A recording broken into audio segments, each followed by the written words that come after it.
I will introduce our August chairperson in the person of Dr. Albert Entry Busiakon. He is currently the Director General of the Cyber Security Authority. Prior to his appointment as the Director General of the CSA, he served as the National Cybersecurity Advisor and the head of the NCSC from July 2017 to September 2021. In fact, this led to the institutionalization of Ghana's cybersecurity development, which progressed from 32.6% in 2017 to 86.69% in 2020. And this is according to the ITU's Global Cybersecurity Index, which ranked Ghana as the third in Africa and 43rd globally. He founded the E-Crime Bureau, the first and an award-winning cybersecurity and digital forensics firm to be established and operate in West Africa, and that was in 2011. Dr. Entry Busiakon completed his PhD studies at the University of Pretoria in South Africa, introducing the harmonized model for digital evidence admissibility assessment as a groundbreaking contribution to digital forensic standardization. He has previously served as a cybersecurity expert with the Interpol Global Cybercrime Expert Group and is a cybercrime expert with the Council of Europe. He has conducted cybersecurity-related consulting and assignments for international and local organizations, including the United Nations Office on Drugs and Crime, United Nations Conference on Trade and Development, the European Union, Commonwealth Cybercrime Initiative of the Commonwealth Secretariat, Global Commission on Internet, and so many other international organizations. He currently serves as the Government of Ghana rep on the Independent Advisory Committee of the Global Internet Forum to Counter Terrorism. Dr. Entry Busiakon has a number of publications covering information technology, cybersecurity, cybercrime, data protection, and digital forensic to his credit. In addition, he has delivered presentations and papers at major local, regional, and international conferences and workshops. Yes, colleagues, ladies and gentlemen, as you can see, this is a very distinguished personality in the person of Dr. Albert Entry Busiakon, and he has all the credentials to be the chair for this important educative webinar. So on that note, I will ask all of us to welcome him to chair this webinar series. Doug, you are most welcome, and thank you so much for accepting to chair this webinar. Yeah, thank you. Thank you so much, Vice Dean. Thank you for doing us the honors to introduce the chairman for the occasion for us. Please, without delay, let me let me call on the chairman for his opening remarks, please.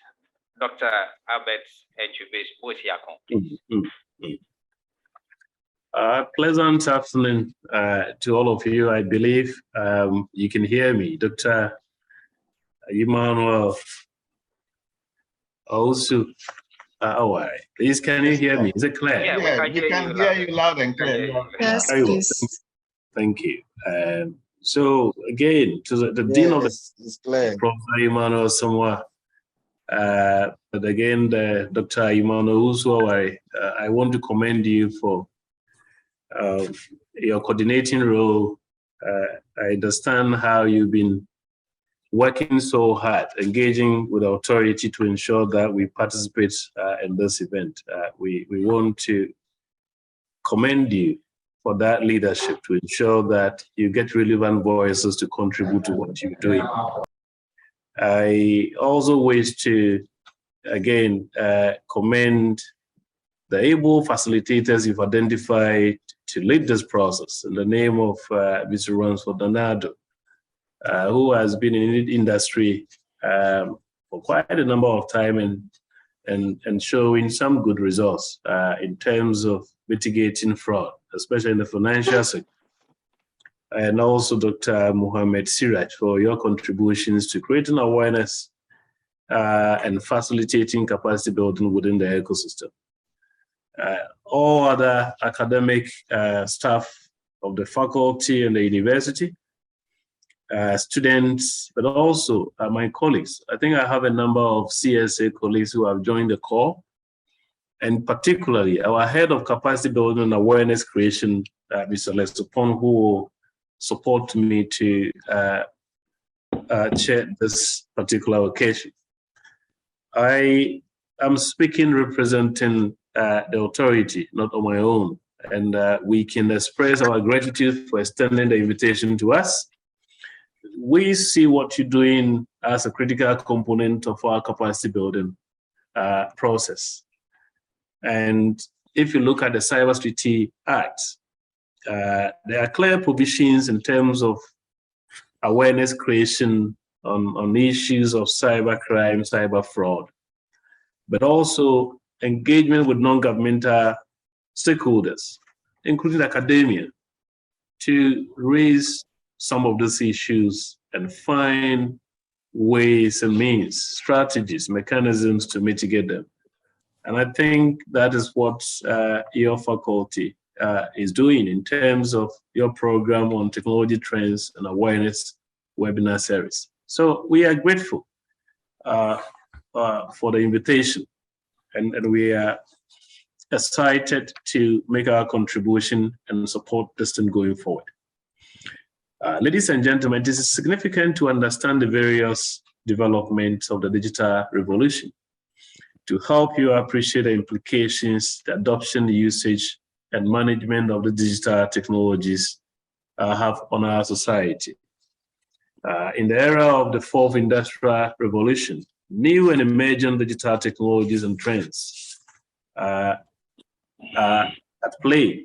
We have the fifth generation networks, quantum computing currently at the center, artificial intelligence, penetration in the various ICT development, cloud computing, mobile web services, Internet of Things, the blockchain technology, and obviously social media, which has come to take over the physical social dimensions. So these dynamics are gradually shaping our society, and in the most positive way. I think we all appreciate that, the effect that such technology development are having on our digital ecosystem, not just in the government sector, the business sector, the wider society. We've seen a number of development in that area. Again, if you look at it, I think digitalization is a bedrock of any major socioeconomic development strategy in today's world. African economies are driving their developmental agenda through digitalization. And obviously, I think we see this happening a lot in Ghana within the last few years in terms of what has particularly been implemented within the government environment. Again, if we take the internet statistics, for example, I think currently we have close to about 17 million of our population, which is around 53% connected to the internet. And more than 90% of these are connected through smartphones. Again, it's interesting to know that Ghana is ranked third globally in terms of our social media usage. Our active presence in social media, we are ranked third on the planet. That is quite significant. And I think it has impact from criminological perspective. It has impact on what we are discussing here today. In terms of fraud, our risk exposure to online fraud. According to the World Bank, the digital sector is one of Ghana's best performing sectors, with an average growth of about 19% per year between 2014 and 2020. placing our country among the digital leaders in the sub-region. These are quite significant indicators that we need to take into consideration as we work together to confront the challenges that could undermine our digital development. From these indicators, it is clear that the pace of technological advancement is rapid and persistent. Technology moves at a fast rate to build and improve on existing technology. However, it comes with certain challenges as well. As more people use the internet and more businesses, state agencies, corporations, financial institutions, academia, and ordinary people move their operation onto digital platforms, they expose themselves to the risks of cyber threats, cyber attacks, which as a society, including academia, we have a responsibility to find a way to address them. The World Economic Forum, for example, conducted a research in 2020, and it comes out that as our dependencies on digital technologies develop, we are likely to have a corresponding increase in cybercrime. I think that there is that correlation between the number of people who are connected, the number of devices connected to the internet, and the potential cyber attacks that we are likely to experience. Cyber criminals are seizing every opportunity to exploit the vulnerabilities against people and organizations, and they are more agile than ever, swiftly adopting new technologies. I believe, for example, Sir Ransford is likely to share with you some of the modus operandi. He has been at work with him in the private sector. And I believe he can share perspective with you in terms of the changing dynamics as to how fraudsters are conducting their operations. Online fraud has emerged as a critical threat to the development of digital space in Ghana. In essence, it is exploitation of digital ecosystem by malicious actors to dupe victims of their money, typically through some form of social engineering. I think these are one of the primary means by which our citizens are attacked on the internet. But it is important, ladies and gentlemen, to share some statistics also from our outfit, the Cybersecurity Authority. The authority deployed a point of contact for instant reporting. And for example, if somebody is experiencing cyber fraud, the person can report cyber incident through 292 to reach out to our national set. And this has, this point of contact receive averagely between 250 to 500 reports every week. Now, based on the data we have, approximately about 30% of all the reports that we receive are basically online fraud, made up of investment fraud schemes, the romance scam schemes, the recruitment scams, and so on and so forth. 30% are related to unauthorized access. So account takeover, for example, WhatsApp, Facebook, phishing attacks, but also attacks against protected databases of institutions also constitute this percentage. 20% are online blackmail, where we have this issue of sextortion, extortion, and so on and so forth.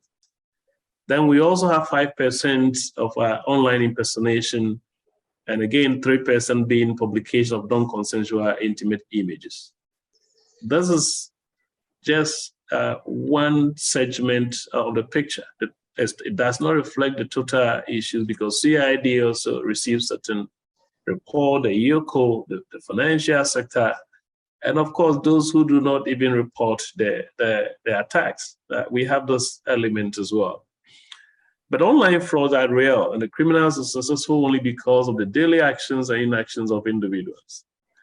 There is a need, of course, then to adapt basic cybersecurity personal safety measures. I keep on saying that the government is only enabler for cybersecurity and cybercrime mitigation measures. And I would like to explain what I mean by the enabling responsibility of government. The government has enabling responsibility to ensure that we have a law that is working to address the issues. The enabling mandate of the government is also ensure there's a right policy framework that will bring all stakeholders on board to be able to contribute and address the issues. Again, deploying the point of contact for incident reporting. That will provide the mechanism, empower citizens to report cybercrime incidents, is also an enabling intervention. When you look at the ratification of international conventions, such as the Budapest Convention and others, you need them also to facilitate cross-border investigations, since cyber is a borderless, crime. All these are the elements that the government has a responsibility, and through, of course, the authority to ensure. But ultimately, personal responsibility is key in terms of fighting fraud. And I think we need to be candid with the citizens. I don't think the government will be the one to attend to the citizen and say, well, and direct how the citizen uses and what to post on the internet. But the government has enabling responsibility to create awareness, to educate the masses for them to adopt responsible cyber lifestyles. So I believe what you are doing at the university, the stakeholders you brought together, is the realization of the personal and collective responsibility of the Ghanaian ecosystem. And I think you are playing a key role. And I wish to encourage you to continue, and at every point in time that you call on the authority, we will support you to ensure that we carry on the mandate that is provided in the Cybersecurity Act 1028 and the revised National Cybersecurity Policy and Strategy, which are serving as the foundational pillars for our response to some of those issues. I again want to thank you for the opportunity for the Cybersecurity Authority to make a contribution to this process. And my colleague at this point, Sir Alex, if you are there, will be supporting me, because I unfortunately will have to leave to attend to another assignment. But again, the invitation is not to Albert, but to the CSA. And my team are here to support the process. On behalf of the institution that I lead, we thank you for extending the invitation to us. Thank you. Thank you so much, Dr. Chairman.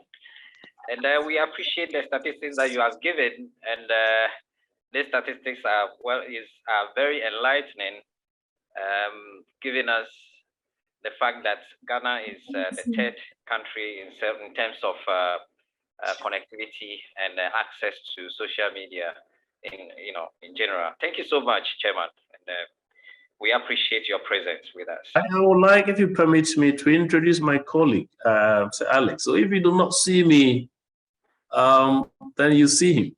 Sir Alex, please, are you there? Can we see you? And if you can speak briefly, so that, okay. I'm there, definitely, I'm here.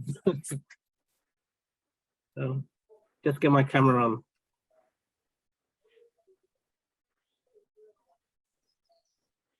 Okay, Alex, you're welcome, please. You're welcome. Thank you very much. We appreciate your presence, please. Yeah, so Alex is the head of our capacity building and awareness creation. So this particular assignment is set within his division. Thank you. Thank you so much. Thank you. Yeah, thank you, Doc. Thank you so much.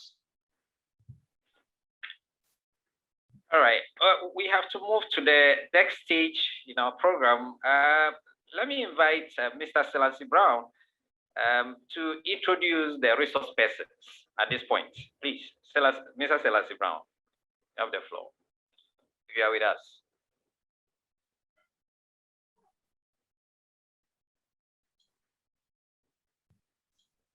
Hello, Selassie, are you with us? Selassie, you are muted.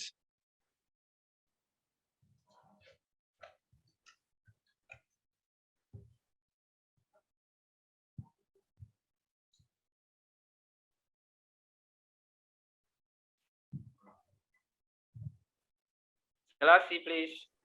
Are you with us? Can you hear us?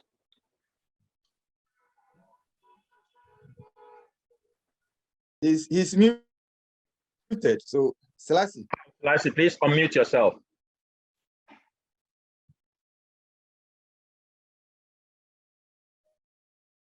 I'm not sure Selassie can hear us.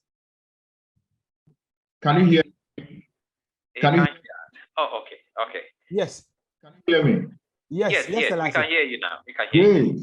Great. It means I was just speaking to myself. All right. You're welcome, Selassie. Thank you very much for the opportunity to introduce the resource persons. I will be introducing two resource persons for this program. but it is essential to state that my introduction is not in any particular order. Okay, so our first speaker is a certified ethical hacker and a certified hacking and forensic investigator. He has over 20 years of experience in the IT ecosystem. His master's degree is in ICT from Aalborg University, Copenhagen. And he has a PhD in computer science from the University of Putra, that's in Malaysia, with a particular interest in blockchain security. Presently, he is the head of IT at the University of Wisconsin in Accra. Please help me to welcome our first resource person, Dr. Mohammed Siraj. Dr. Siraj, Thank you're you. welcome, sir. You're Thank welcome. you very much. Yeah, Dr. Siraj, you are welcome. Very much. Thank you. I will proceed to introduce the second speaker or resource person. So our second resource person has an executive MBA and is a certified fraud examiner.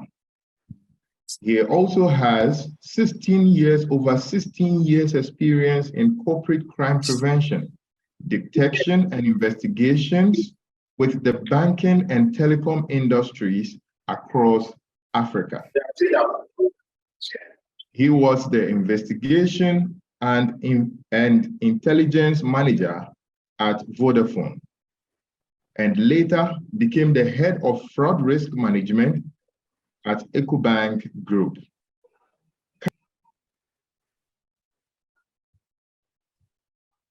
Selassie, you are muted. Muted by one of you. So I have unmuted. Is it fine? Yeah, you Yeah, are yeah, fine. yeah. I think we can hear you now. Okay, someone muted me mistakenly, maybe. Yeah, sorry for that. Can Okay. continue. All right.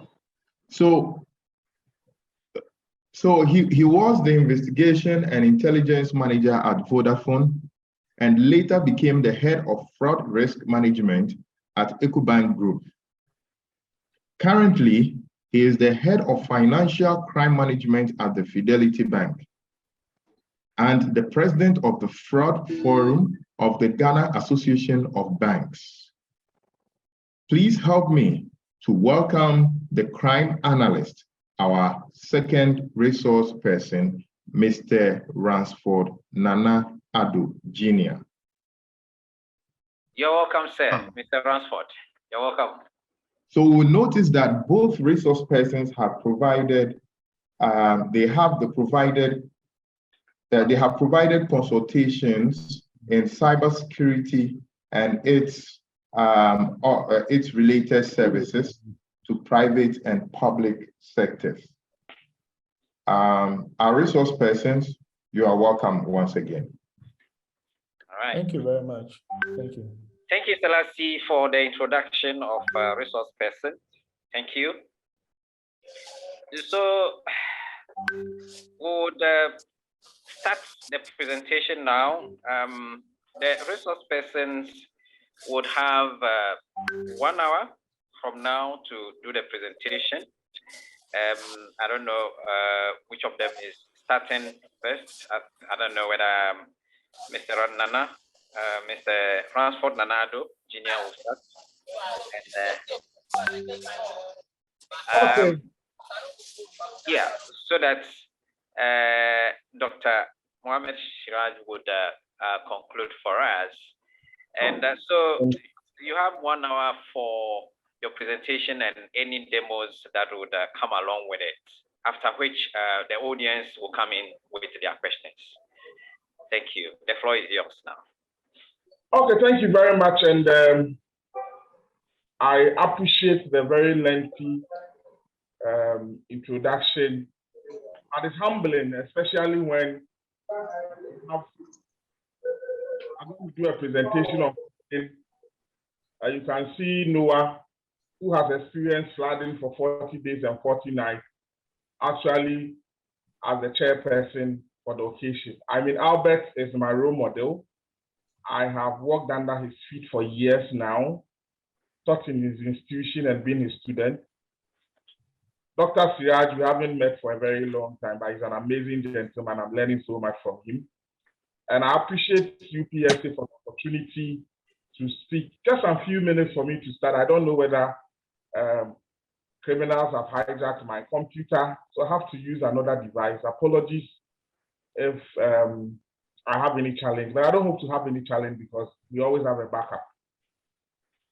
Now, the topic given to me, and I'm going to start by looking at social engineering, which Dr. Nchukwu mentioned briefly.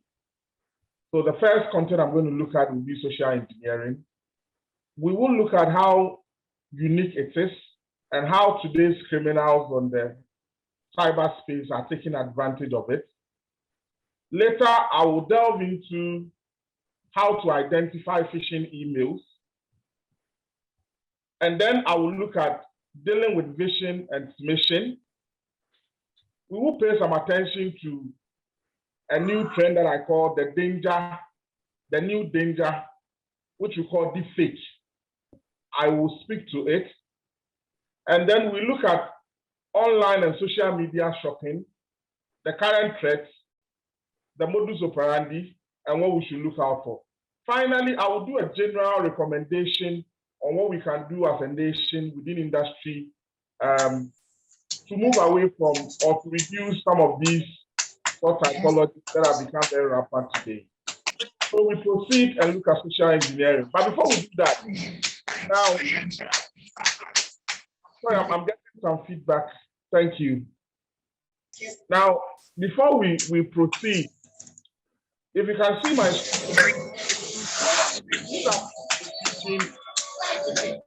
sorry, please, I think some people should be muted.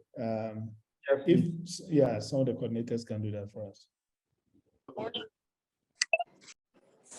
Now, for the importance of the topic that we're going to use, I have put two different news releases that came up between June this year and just about 4 or 5 days ago.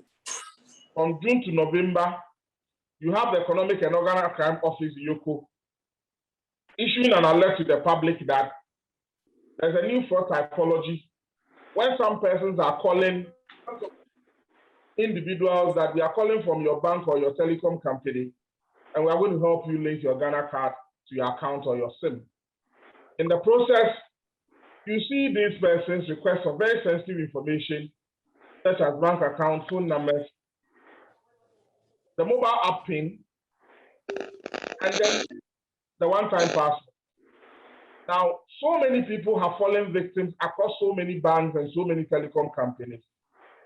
Just a few days ago, on the 15th of November, Dr. Nchukwu outfit also issued a public alert speaking about the same thing that Yoko spoke about in June. This shows that the guys are at work, and that is how come we need to have this engagement to look at their modus operandi moving forward. Now, what is social engineering? What is social engineering? Now, the summary of the typology that is put in these letters that were issued by Doctor's Outfit and Mamitiwe's Outfit from Yoko and then is basically social engineering. And we have grown to call it the act of human hacking. Social engineering is basically an act of cleverly manipulating. And you call somebody and say that, good morning, my name is Ransford. I am calling from the National Security Authority. I have been authorized that you give me the following information, and people fall victim to this. People fall victim when they receive calls or SMS purporting to be coming from their financial institution, and they willingly divulge information. What we are going to do is to pay attention to some few of the typologies and make recommendations. So we proceed. Now, phishing attacks have been with us for some time now, and a lot of people continue to fall victim to phishing attacks. Phishing is basically when an attacker sends a malicious email which is designed in a way to trick people to fall to their scam. Typically, the intent is to get the users to reveal their financial details, such as their PIN, their one-time password, their balances, and that forms the basis of the attacks. Now, in so many organizations today, phishing emails have been used to compromise some executives into giving approvals, and later when transactions are performed or activities are initiated, then you come back and say that email did not come from me.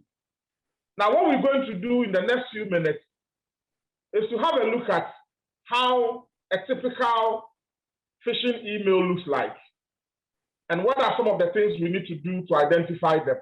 I am starting from my left, and Barclays Group has been very, very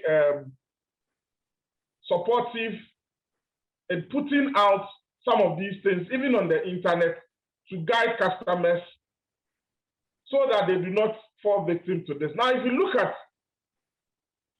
the extreme left, where you have Barclays Alert, if you look at the email that I've highlighted red, the email itself, even though what you see on the surface is that it is coming from Barclays, what you have is ibninfo@alert.inc.ek. Now, what it means is that the emails that you will receive purporting to be coming from your bank, purporting to be coming from your financial institution, purporting to be coming from where you work, if you hover on that email, you will see the true address behind it. That is a typical deviation from what has shown, as we can see from there. Now let's go to the body of that email. It says that, dear client. Now I want us to pay attention to certain things. Dear client. Now if you see this email, you notice that it is not mentioning the name of the recipient. It is not personalized. If your bank or your company is sending you email, it knows you that you are Dr. Siraj. It knows that you are Ransford. It knows that you are Dr. Wusu. So how come it says dear client? That is one of the warning signs that we need to look out for. And usually, people who attempt this typology may not even know your name, but what they will do is that they will give emails such as esteemed customer, dear client, dear loyal customer. And when you see such emails, it is one of the red flags. Now let us look at the body of the email itself. Now you see that it says that as part of our ongoing commitment to provide the best possible online services and protecting all clients, we require you to validate your online access using a safe SSL service. Now it has given you a link. Now, if you look at what it's asking you to do, it is calling you to duty. And it's lying to you that it's rather going to provide you with an SSL server, which is more secured. Now, if you should click on that link, and later when I finish with my presentation, Dr. Siraj will demonstrate some of these things on where it will send you and the consequences. Now, let's go down. It says that you are required to adhere to this as soon as possible, as failure to do may affect your future online access. Now, another key characteristic that you need to take notice of is that phishing email scammers would usually use threats or will give you a sense of urgency. So instead of just sending you to advise you, you would see that one, it is going to mention a general term like dear client. The second one is that it's going to call you to duty. The third one is a sense of urgency, that if you do not do this, you will not be able to transact. Let us go down to the right-hand side and then see. The same thing says that, dear esteemed customer, we are introducing an additional security procedure to better protect you.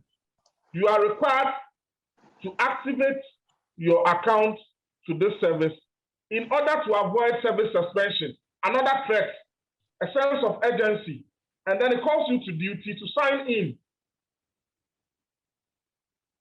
So ladies and gentlemen, Doc, I think we can proceed.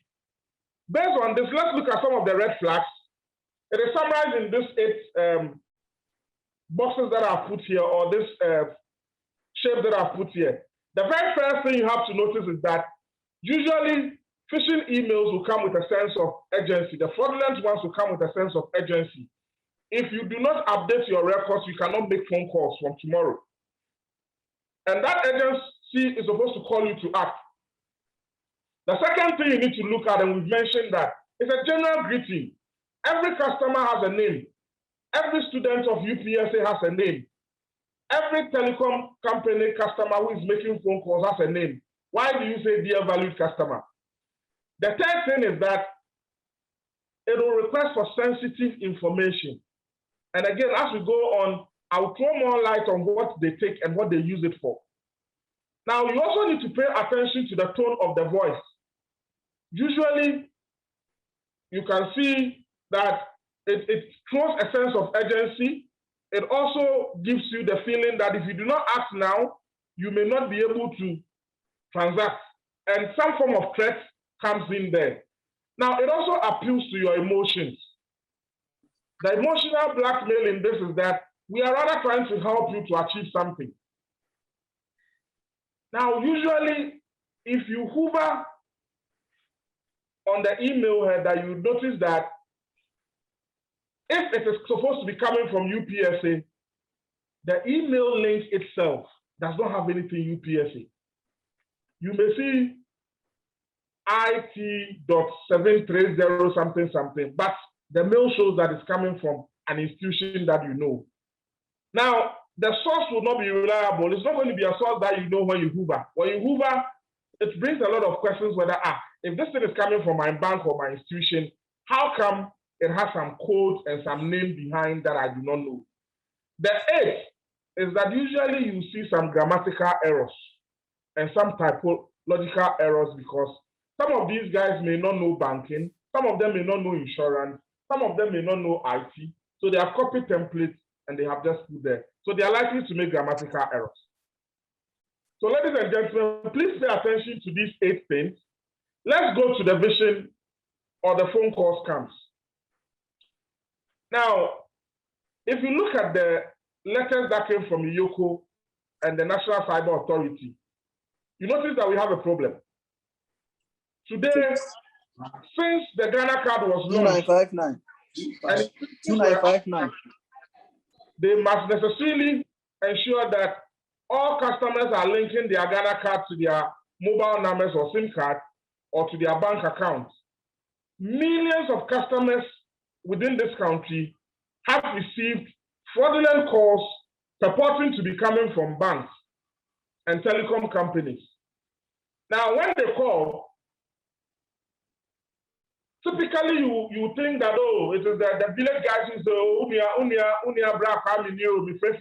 no. These are people who are speaking very good English. So let me take you through a typical typology that I witnessed. Now, the gentleman calls and greets and says that, good morning, Mr. Kwame Nadazi. My name is Philip. I am calling from Fidelity Bank. Sir, please, do you have some few minutes to spare? And the man says, yes, go ahead. Okay. Now, based on the BOG regulations, we are supposed to help you link your Ghana card to your account. Now, to help us do that, kindly give us your old PIN that you use in accessing your mobile app. Now, please take notice of this. The gentleman says that we are going to give you a new PIN. So please write this PIN down. That is what you are going to use after we have updated your Ghana card. And they give this customer a PIN, say 4322. Please write it down. And the man is very grateful, he's excited. Now they go ahead to say that, sir, give us your old PIN so that we use it to trigger the change for you. And the man mentions the old PIN. Sir, as we have started this process, you are going to receive a 6-digit code. Please be careful, don't mention such code to anybody apart from your trusted relationship officers like those of us who have called you. Please mention the 6-digit code to us, and this man mentions it. Now, from where you sit you may think that, oh, this is, I mean, who does this? But believe you me, lawyers, pharmacists, educationists, professors have fallen victim to this. One of the key reasons is that they have engaged true caller changes of the numbers they are using to defraud the customers. So if you see the screenshots that I have there, these numbers that you can see are not numbers from Fidelity Bank or Echo Bank, but they have gone to Truecaller. What they have done is that they have saved these numbers in the names of the banks. So now who doesn't use Truecaller? So the first thing is that when the call comes, you see the name of your bank, you see the name of your telco. There was one that I saw that says that MTN anniversary office call. So you pick the call, and what these guys have done behind the scenes is that they have activated a callback tune that will play the sound or the advert of your bank behind the scenes. And when they put you on hold, you are more than convinced that you are speaking to your banker. Ladies and gentlemen, you do not give out a PIN to a customer. It is a no. PIN is called personal identification number. And the reason why I am insisting on the basics is that it is the small things that have put people in trouble. The next thing they ask for is they ask for the card details. That we are doing an update, we finish the Ghana card, now give us your card details. When we get to card not present transaction typology, I will explain what they use for. Now, some of these people may even know your full name or may have your balance because they have done their research. But the key thing is that no bank will call you and ask you to give your PIN or to give you a one-time password and ask for it again. It is a system solution that is supposed to be used in confirming these transactions. I don't need to share it with anybody. Please, let's move on. Okay. So about a year ago,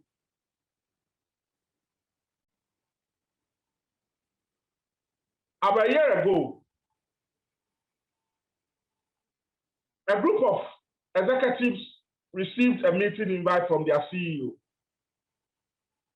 When they received the meeting invite, like the way we have converged here, it was Microsoft Teams. So they organized themselves, about 4 of them, onto the meeting. And then the CEO logs onto the meeting, showing his picture and everything, and then drops a message in the chat box. Saying that, guys, I called this meeting because I really wanted us to discuss the approval of the 2 million cedis that we are transferring to the accounts that I have put in the chat. He drops a voice audio and said that I am not feeling too well. I cannot be part of this meeting, but go ahead and effect the transfer to the accounts I have put in the chat. It was a voice message. Everybody on that call, the 4 people on that call, realized that it was their CEO who was speaking to them because it was their CEO's voice. Ladies and gentlemen, just for them to attempt the transaction, and then CFO decided to walk to the washroom and see the CEO on the corridor and say, but you said you are not well. I said, me. So, but we just left the meeting with us. Let us stop the transaction. Let's stop the transaction. They saved 2 million cedis. Apparently, they have been attacked by what you call deepfake. Now, deepfake is a video, a photo, or an audio recording. That seems so real.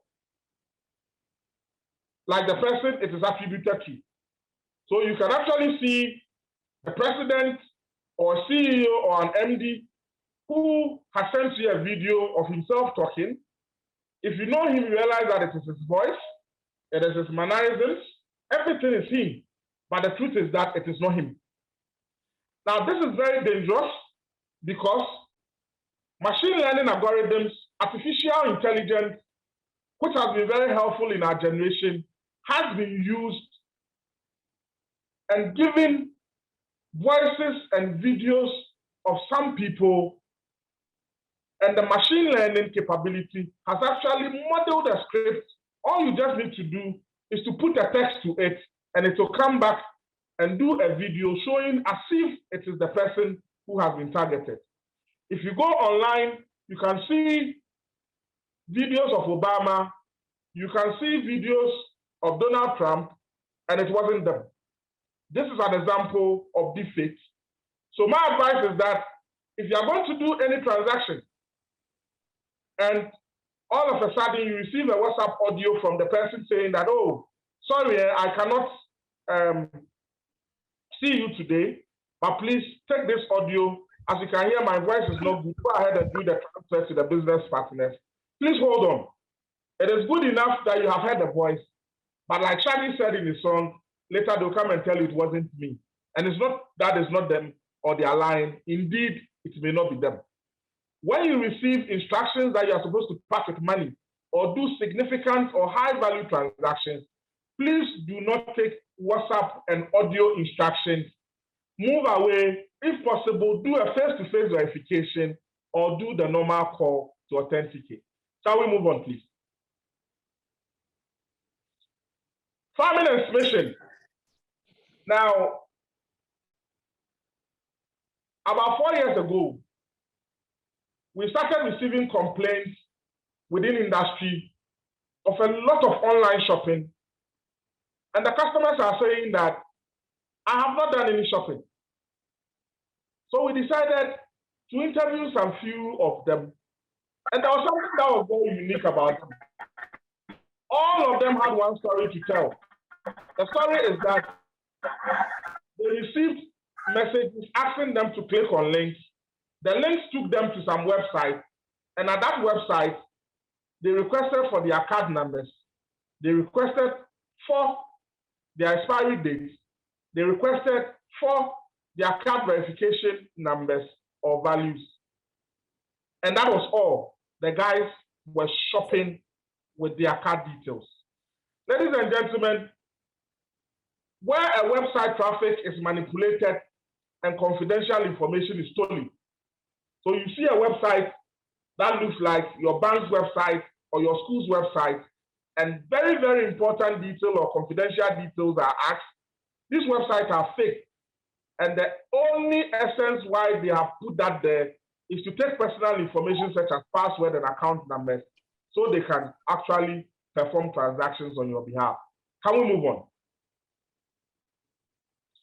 Now, the next attack, which has also happened within the past 6 months, is that if you go on social media, it is very, very common to see messages that people have posted there that, hey, I am receiving SMS supporting to be coming from my bank, and they are asking me to input some details.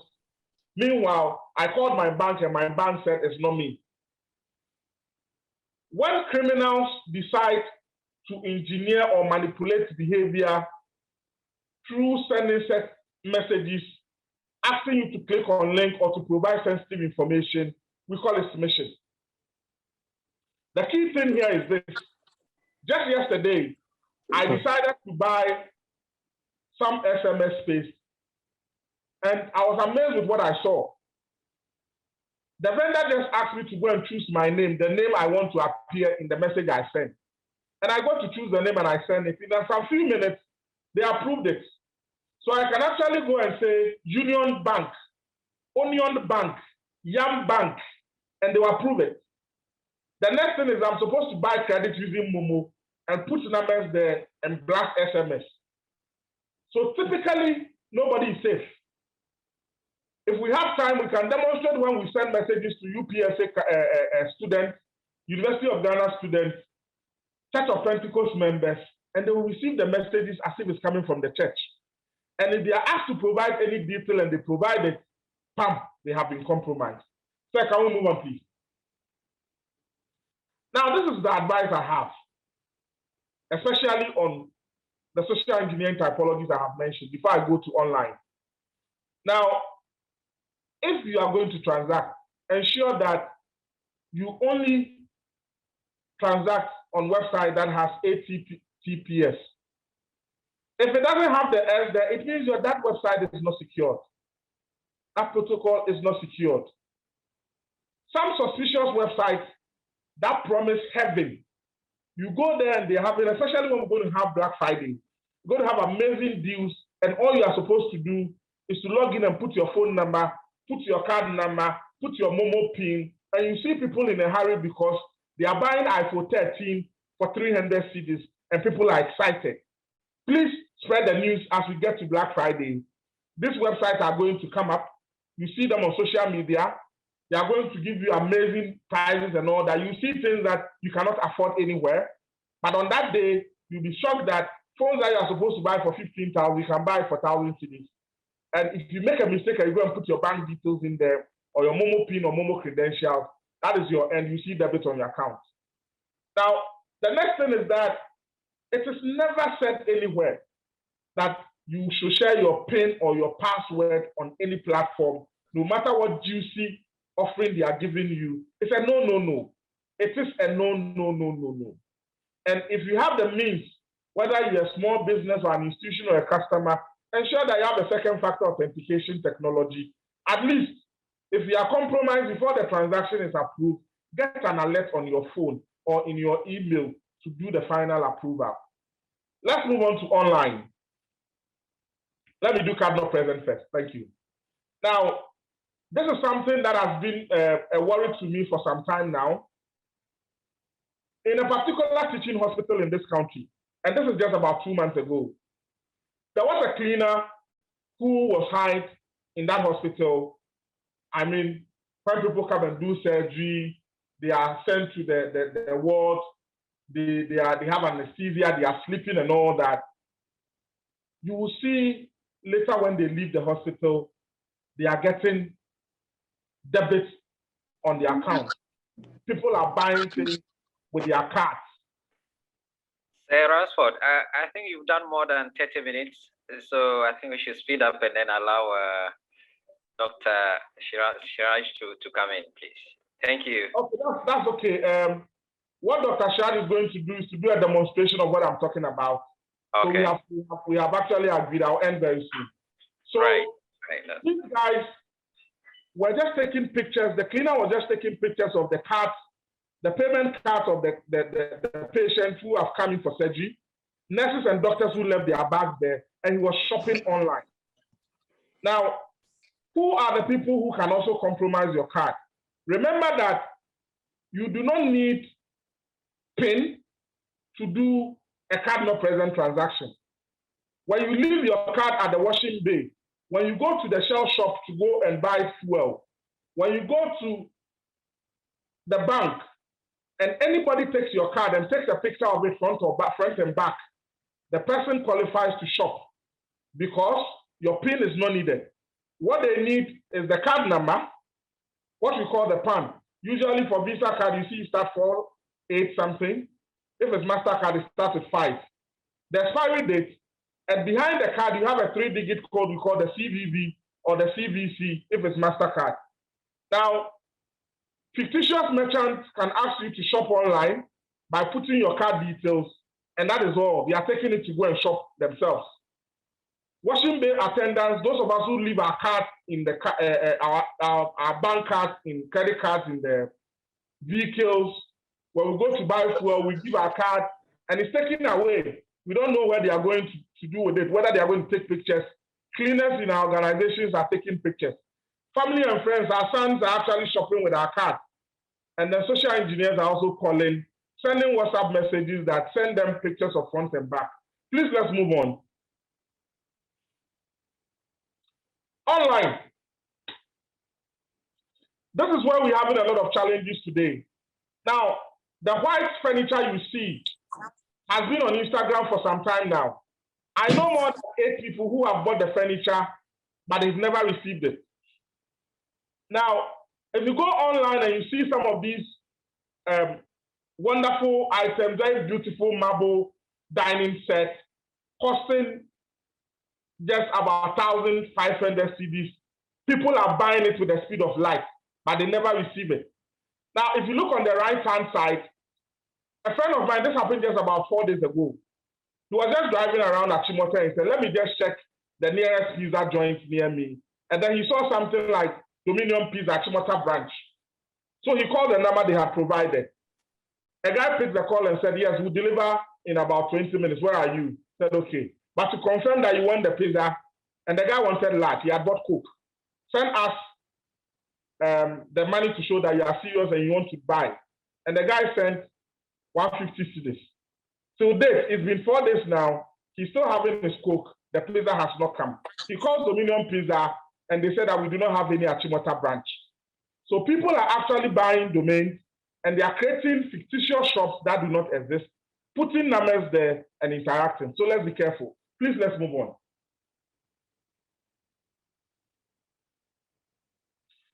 Now, how do we watch these things? The first typology we need to know on online is that people buy these goods at very affordable prices. The goods never arrive. They would never come because they are not selling anything. They want your money.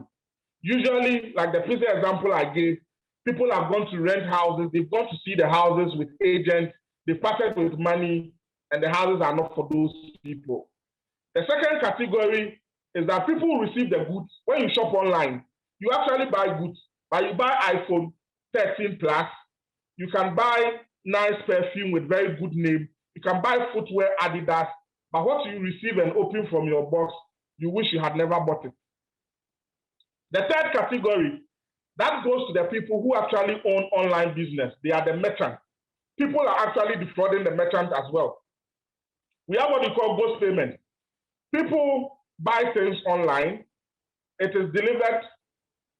When they get to the person who is receiving the goods, the recipient of the goods actually sends a text message as if he has made payment, and then the goods is delivered. Meanwhile, the message he sent is just a text message. It has not hit the Momo balance. It is just a fake message that he has sent. Some of them also hack into other people's accounts to make payment. And you, the merchant receiving the payment, will be arrested later. The last category are the people I call the runaway buyers. They actually buy things online. It is delivered to them. Oh, sit here and wait. Let me take money and come, and they never come back again. Now, online shopping scam involves scammers pretending to be legitimate sellers online. And they have some red flags. Because of time, I'll mention them very quickly. So we proceed. So please, can we move on? Okay. So these people have amazing prices. If you look at some of the items they are buying, like the furniture I talked about, they involve themselves in account cloning. You can see one particular company, it has so many, the same items are sold by so many people. Now, the payment method, they would never demand for you to come to their shop and see anything. If you say you want to come, they tell you they don't allow people to visit their shop. They want Momo. They won't use any bank account for anybody to trace. Now, if you go to Instagram, you will see some merchants that they have changed their names so many times. After defrauding people, they just change their names. Now, these people request for upfront payment or immediate payment. It is one of the warning signs for you to know that if you are dealing with anybody and is showing these characteristics online, it is likely to be a scam. Doc, let's move on. My last slide and I close. As industry, I think that we should take the SIM registration serious. And we need to do that as soon as possible. Because if you look at all the typologies I'm talking about, people are making phone calls. When they finish, they throw the numbers away. They are using SIM cards to receive Momo. When they finish, they throw it away. We need to do proper identification of these people who are making this call so that when you receive a call purporting to be coming from an area, it is actually coming from there. The next thing is UPSA has done a good job. Awareness and education. It will amaze you if what we are doing now, we do it on a large scale, we do it on TV, we educate people. We are going to save people's capital. People have been defrauded, and we need to drum the awareness. We need to educate police officers, members of the judiciary, because usually when people are caught, you realize that the people who are supposed to lead prosecution and all that do not even understand. We need to collaborate within industry, banks, telecoms, regulators, law enforcement, and then we need to deploy technology, artificial intelligence. We need to build APIs with telecoms and banks. We need to engage machine learning tools so that they pick anomaly transactions or all transactions. There should be regulations to check who and who is registering which number as what in terms of a business. Lastly, we have to report the incident. If we don't get the incident reported, the people who are supposed to protect us will not even know what is happening to even develop policy to protect us. Thank you very much. I am grateful. The time is short. But we hope that when the questions come, it's a good time to pause and then take feedback and more questions as well. Thank you.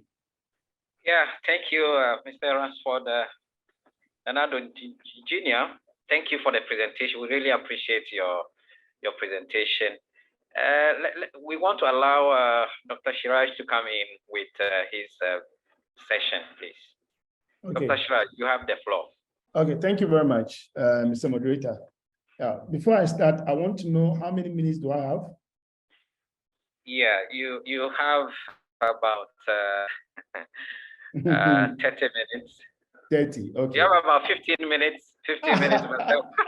Okay, okay. Yeah, Okay, MC, yes. I think let's give him the space to do the demo. Sure.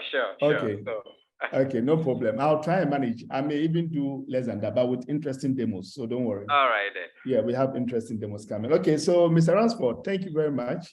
And I also like to once again thank all the organizers and Doc in particular and the team. So our audience, you are once again welcome to this series. Before I start the demo, I want to sound a caution and also issue a disclaimer. Anything you're about to see in this demo is strictly for educational purposes and should not be used against anybody. If you do, you'll find yourself in the hands of the law and they will deal with you accordingly. This is to educate us, for us to see exactly how the attackers operate so that we are watchful and we are very careful when we are using the internet or any e-services. Okay, so Mr. Ransford, quick one. Clearing that out of the way, I want to show you some sample messages here with interesting features. Okay, and then some procedure. So I'll start with this demos. You can see Mr. Ransford had snrbank.com. This is our own domain. If you visit this domain right now, as I'm speaking to you, you'll get to see this text that I'm looking at. In any case, we also have backup. Some of you, depending on some pages that I'll be showing you very soon on this site, if you have good anti-malware, they may be triggering and be alerting you that the site you are visiting is likely to be a phishing attack. But you don't have to worry because this is done by us just for demo purposes. Okay, so clearing that, the first message, as you can see, a very sweet message, Mr. Ransford did well and showed you on the slide, says due to attempts by unscrupulous entities trying to hack into some of our customers' accounts, we advise. So you see a message like this, you are worried and you are being asked again, call to action. Kindly visit the following page to log into your account. Then they tell you this is agent and do not share this message with anyone. Of course, trying to convince you not to let anybody know what you are about to do. And then they lie to you with us, your security is assured. And then for any further information, call a particular number. Again, trying to deceive you to thinking that this message you are looking at is real. Okay, so for the basics, when you highlight this link, how do you know where you are going before you click this link? If I may ask you on the call, this is going to be interactive, right? If you can answer quickly, we move on. Maybe in the chat. You don't need to open your microphone so that we don't get a lot of distractions. So in the chat, if I may ask, where would this link lead me to if I click it? Who can tell us? And how can we find out? Very practical. If I click this link, where is it going to lead me to? Okay, so let me go ahead without wasting time. You see, you will think, okay, so for the ordinary user, he or she will think that when he or she clicks this link, it's going to take him to snrbank.com/login. But when you hover over this link and you take a good look at the lower left corner here, okay, lower left corner of my screen. If I highlight, it tells you it's going to Google, isn't it? Yes, it shows, yeah. Exactly. Yeah. And indeed, good. And indeed, when I click, it goes to Google. So everything okay. This is class 1. If you do anything HTML web development, this is the basics. Every beginner of web development knows this. that, of course, when you hover over a link, where the link leads you to, which is, of course, the attribute of the href attribute, the value of the href attribute is going to take you to the page that is showing on the lower left corner. So you saw that. Okay, let's go up. The same thing here. This first link, when I hover it over it again, it tells me it's going to where? It's going to snrbank.com. Okay, so let's click it. I click it and look, it opened Facebook and also opened the srn.com. Of course, this domain doesn't exist, so I'm using it. We are assuming it's a bank, but we have our own that exists, which ends with what? Top. So we'll come to that. So you see that it opened 2 pages, and the snrbank.com and then Facebook. So somebody will tell me, okay, Mr. Siraj, if we do this, then it's obvious the users may able to, they will be able to identify that this is a phishing attempt because they were not expecting Facebook and another page to open, 2 pages open. So what can we do about that? This is what the attackers do. Look at the following one. It's the same thing. I hover again, it tells me it's going to snrbank.com. But when I click it, it only goes to Facebook. It doesn't go to a different site. You see? Okay, so for the advanced users or people who are intermediate in web development, they may want to know what is happening. Of course, if they are intermediate, they already know what is happening. So I want to show you the page source. This is technical. Those of you who are not technical, don't worry. It's just for the technical people. So what I did is that on the on click, I'm using JavaScript. Okay, this is how the attackers abuse you. When I hover and I click, this is triggered. So the second link, I'm preventing the default action of the A tag, the link. So it doesn't go to the href value. It only goes to this page and opens this URL. So that's what is happening. Okay. So of course, the average user will say, oh, Mr. Siraj, how can we be doing this anytime we are clicking a link and all that? Okay, so the simple answer for that is that anytime you have a case like this, please, first of all, do not even click a link that comes to your email or WhatsApp, unofficial platforms, something you have not asked for, what we call unsolicited messages. Do not follow the links there and go and do something drastic, like giving your pins and so forth and so on. If you want to be sure, it's best you go to this bank, snr.com. It could be EcoBank, it could be Fidelity, it could be CBG or whatever bank.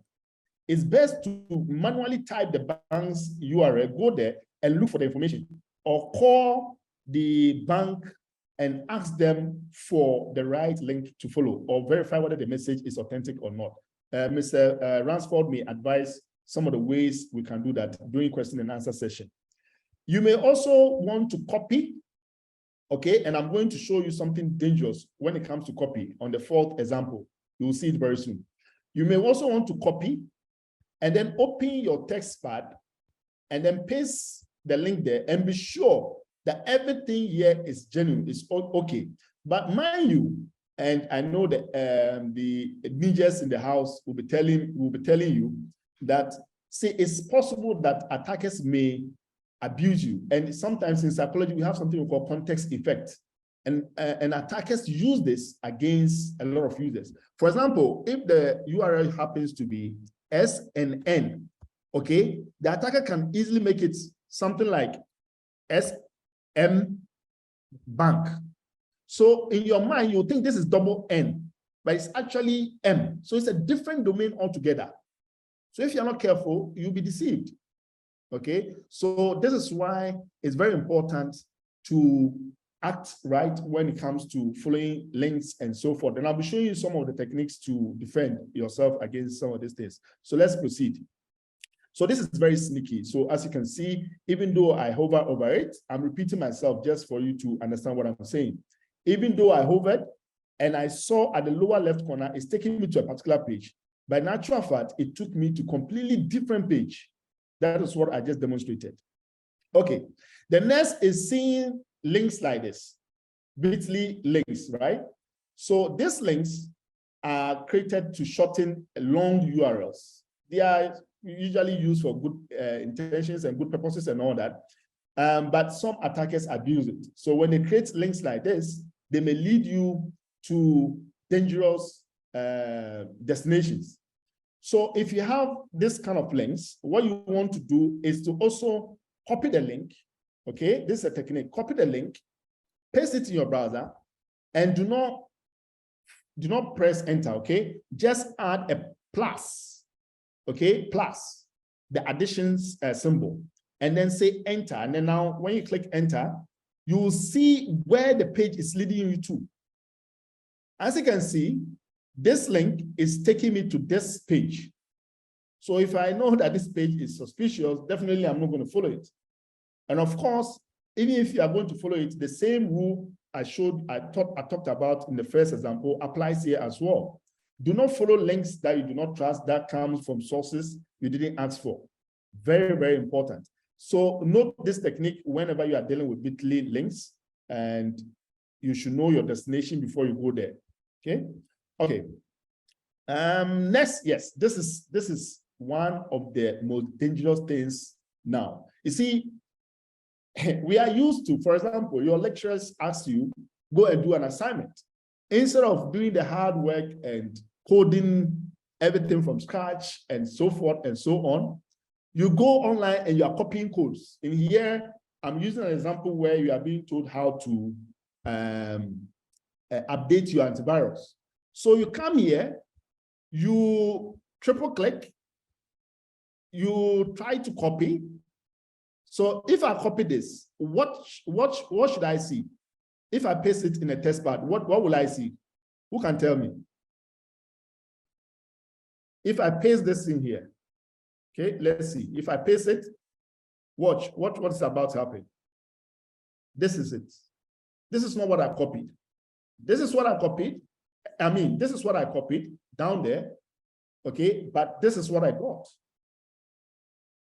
So what is happening? So imagine this is a code you are being asked to input in your terminal to update your antivirus. And you go to your terminal. So for example, I go here, I created this folder. Look at the folder, it's empty, right? Now the command I copied, I just bring it here and I press enter. Look, I'm hacked. The folder that I just showed you some few seconds ago that is empty, just because I went to copy a code and I press enter without knowing what I'm doing, look at what has happened. A folder has been created, and in my what do you call it? In my directory, and the attacker can even install a backdoor here and run it. It's all possible because it's a bash script. In fact, one of the examples that I had, I can actually download a malware inside this folder and run it. I didn't want to do that. Okay, so this is how dangerous it is when you just go online, you just copy and paste. The cut and paste people, the copy and paste, right? So you have to know what you are doing. It's best when you copy, again, the same rule, bring it to your test pad, okay, and then or test editor, and then paste it and see what is there and understand what you're about to do. If you don't understand it, consult an expert. Consult somebody, ask the person, what is this code trying to do? If I use it, before you do it. If not, you may end up opening a backdoor for the attackers.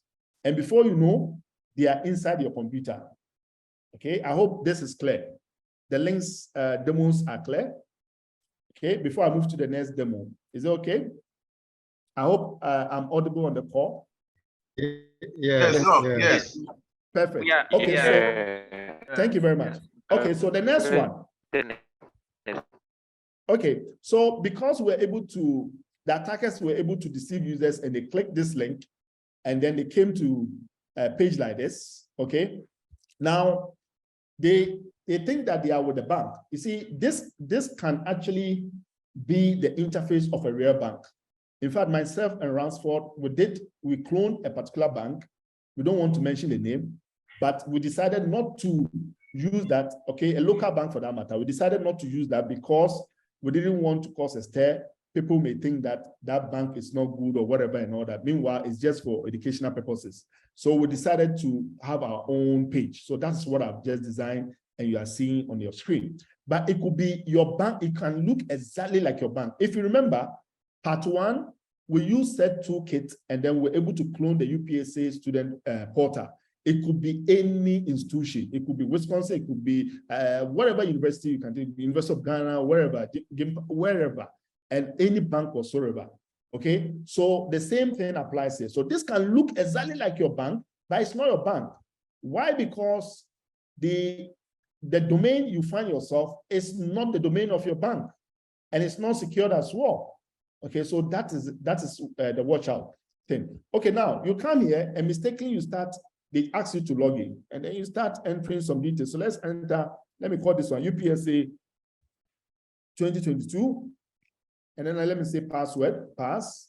I put my bank account number because I'm being told I'm supposed to log in and I'm supposed to provide all this information. Okay, and then I also ignorantly I do all this and thinking that I'm dealing with my bank. I click login, and what attackers will do is that they will immediately redirect you to the correct bank. Again, I didn't want to redirect to any bank, so we redirected to a page we created. We created this page by ourselves, and you see the redirection could have gone to snrbank.com. And in that case, you will think your login didn't work. You go back to your correct bank because you see the login here. And then you click this login, and then it takes you to the correct page. So you try it again, and now you are in. The first one you did, the attackers have seen it. They've gotten the details. So I'm going to show you a dashboard. Hopefully nothing goes wrong. I have backup, just like Dr. Owari said, we have backup all the time. So we have actually 3 Amazon Web Services EC2 instances on standby. We didn't want anything to go wrong, but let me just do this one. Let me just enter Mr. Ima, or anybody. Okay, let me just not use his name. Let me just say Usu. And also, this is the farming kind of thing Mr. Ransford talked about. You can also be lured to come here, and you are told that, it's because there are hacking activities or something like that. And so if you don't count, you have to go to your bank's webpage or click this link to visit the bank webpage and then update your credentials or your card information. And you also go and do that. Okay. And then you enter all this sensitive information. This is very dangerous. And you say update. Again, we redirect you. But what is happening? What is happening is simple. The attackers, okay, I could have gone to my EC2 instance, okay, but I created a dashboard just to show you what I was typing. Everything that I was typing is here. You can see the one I did is here, UPSA 2020, and it's right here, okay? So you have to be careful. The attackers will not create a dashboard like this, which is accessible by anyone. What they will do is that they can have their backend. You see, this is my EC2 instance. I can come here and then simply query my database and know all the users that fell victim to this. Now, let me give you an advice. This can be done by attackers. It can also be done by your employer. Your employer can take the services of a pen tester, okay, penetration testers, to come to your organization and then create things like this and see the weakest link in the organization, the human being, to see who is vulnerable. If you have a boss who doesn't understand Jack, like somebody we know on Twitter, you may receive your termination letter as soon as possible, okay? But if you have a level-headed manager, the person may take you through trainings such as this and all that. So again, this is a caution to our students and our the people we are training, and to everybody.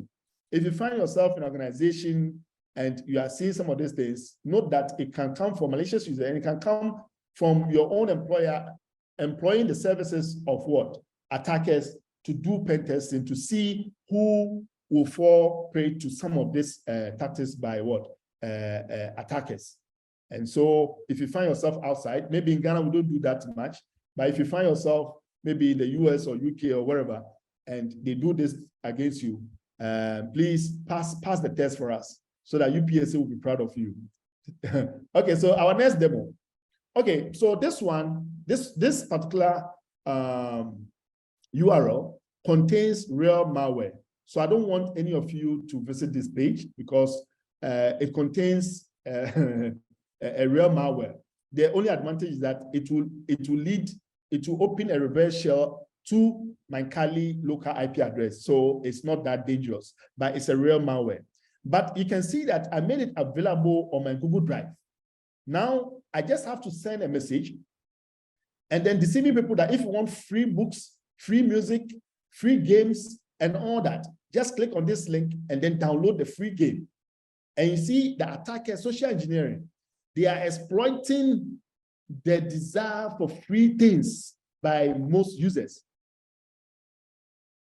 People like free things. So immediately I add the free thing and all that. You also think that, oh, if I click this link, right, what can even go wrong? Then you go, you see a page like this, and then you download. So let's download it.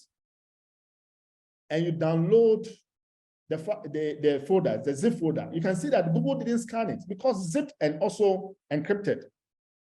So now let's go to the folder. And then I double click it. Of course, because I want to be cautious, I gave a password to this document. Hopefully I've not forgotten the password. I think I remember the password. Yes, I remember the password. Okay, so I don't want to tell you the password because I don't want you to go to the page and then and use the malware. Okay, so this is the folder. You open, this is the file we use for part 1, but we just introduced this malware. So you see this Mario, oh, game, I want to install this game. Then you double click, then you are installing. It's a real malware. And if you want to know whether a file is indeed a malware or not, there are tools to do that. One of them, and the most important of them, is to have an They are not just antivirus, but because classically and traditionally, we've been calling them antivirus, but the correct name for them is really anti-malware because they do more than just scanning for viruses. They can scan for worms, and Trojan horse, backdoors, rootkit, and even protect you on web pages and phishing attacks and all that. So indeed, the correct name for them should be anti-malware. But again, it's okay when people call it antivirus, so it's okay. Okay, so this, I am suspecting this. So what do? I can have my local anti-malware to scan this and then detect it, but sometimes it can even evade some antiviruses. So let's see. Let's put to the test. There's this wonderful site, but again, let me sound a word of caution on this website.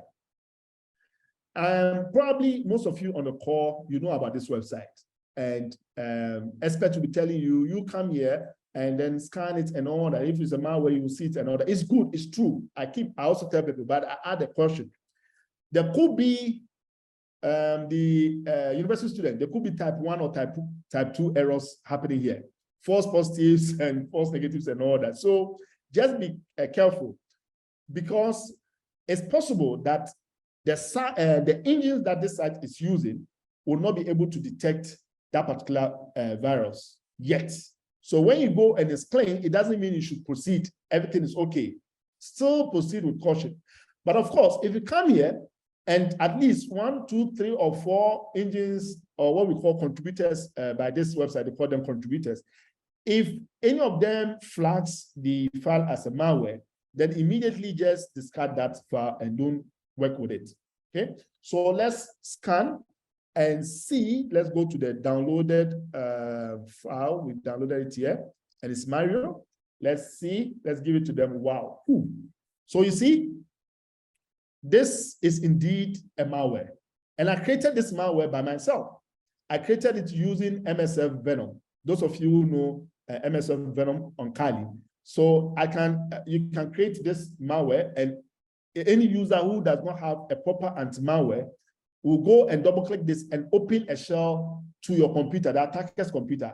And the attacker can get in and see and copy every file that you have on your machine, do whatever he wants to do, even do additional backdoor stuff and all that, and even download your pictures. Now you see sextortions and all that. This is one of the techniques they can come into your computer and get your sensitive information and all that. So this is a serious backdoor. You can see it's a Trojan, Others have flagged as Trojan and all that. But this is what I want you to see. Look at down here. All this anti-malware couldn't detect that this file I have is a malware. So you see, not all antivirus are born equal. Some have been eluded, and you can see it clearly here. Okay, so this is why if you have an anti-malware, it doesn't mean you should just do anything at all you want. This is what I call false sense of security. You develop a false sense of security. Oh, as for me, I have an antivirus. I always update it. So I can click any link at all I want. I can download any file at all. Please, please, please. You are just deceiving yourself. Trust me. You just have to proceed with caution. The anti-malwares help a lot. It's true, but they are just there to complement cybersecurity hygiene or good practices, cyber practices. Okay, they are not a substitute. They are not a substitute for you to do whatever you want when you are visiting online doing. So that's why this kind of awareness programs are very important. Okay, so I'll be landing very soon. My last, but not the least, I want to talk about is that, see, this is a caution to some of our females, especially because it's more sensitive, of course, these days to young guys and children, it's also sensitive. It's more sensitive when a lady's picture or nude stuff is out there and all that. Sextortions, we know, mostly goes against ladies.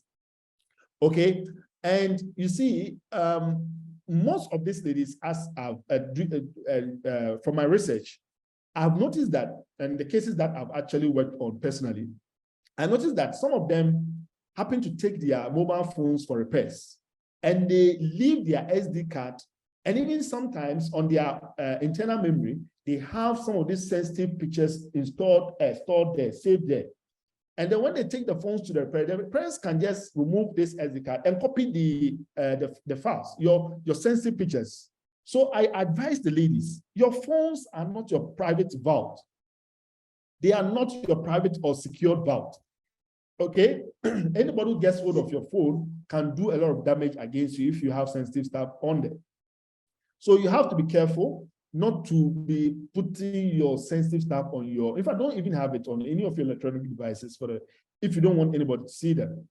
Okay, so that is one. Two, others may also have it on their pen drive, and because they think they formatted their pen drive, they can share the pen drive with their friends. Okay, what some of your friends may do in that case, or it could be somebody who wants to act against you, even though you formatted your pen drive, they can have a recovery software, such as this one. This one is completely free and very powerful. Okay, so of course it can be used for good, it can be used for evil. The good in the sense that if I have a file dear to me on a pen drive or a drive that I have, and all of a sudden I formatted it by mistake or something like that, I can use this tool to recover my own file. But the bad part is what I described earlier. So imagine you gave your pen drive to a bad actor or a threat actor or an attacker or malicious person, and the person takes this drive, downloads a tool like this, and then, of course, there are so many file recovery software. Some are commercial and they are very powerful, but this is free. That's why I'm demonstrating this, and open source as well. And they just run this against your pen drive. Time is not on our part. We are running against time, so I don't want to format a pen drive and then go through the recovery process with you. But again, it's very simple. There are so many YouTube videos out there you can watch to see how you can recover your files from a pen drive. So on this note, I believe I can end here and then we'll take questions. Mr. MC, moderator. Yes, yes. Thank you, Doc. Thank you, Dr. Shiraj, for your wonderful presentation. So we'll not waste time. We would like to take some questions now. Take questions. So if you have a question, please you raise up your hand, and I will give you opportunity to ask a question. We are going to take a series of questions before the answer. So please, question time now, please. Yes, Dr. Okanse's hand is up. Okay. Yes, yes, Doc. Thank you. Yeah. Yes. I want to ask our panel. I have one major question. Would they agree with me that it's high time the the cybersecurity experts or governance system in Ghana and dodge those guys on the street who, to me, know a lot about hacking as part of the ecosystem. Because I will give you a scenario. There are a group of guys I know that travel all over the world to learn various techniques to fraud us. And if you heard of the Nigerian guy who was arrested, Hush Puppy, there are people in Ghana here who are even more than him. Should any of them be arrested or apprehended in court, is the ecosystem, just like Dr. Albert's team, are they going to tap into the knowledge of these guys, apart from they going to be jailed, just like it's done in America and other countries, European countries? Are they going to tap into the knowledge of these guys? To be frank, they are sometimes one step or two steps ahead of our security systems. So are they going to tap into the knowledge of these guys, either to help reduce their jail term or reduce maybe their punishment? That's my question. Other ones will come later. So this goes to any of the two. Are they in agreement with me that we should look at that in future? Thank you. Okay. So, Mr. Moderator, can I take that? Hello, can we pick the questions and then maybe 3 or 5 questions, then we. Yeah. Okay, I think there's a question in the chat box as well. Okay, the second person, that's Mr. Mamadou, please. Thank you. I will start by clapping my hands for the presenters and the chairman address. It's mainly, I don't have a question, but I want just to make an emphasis on education, the component, what you said, awareness. People should know a lot, and your series, your presentations of today should be repeated, but in insisting on the following. For instance, when you do, we mentioned the phishing email.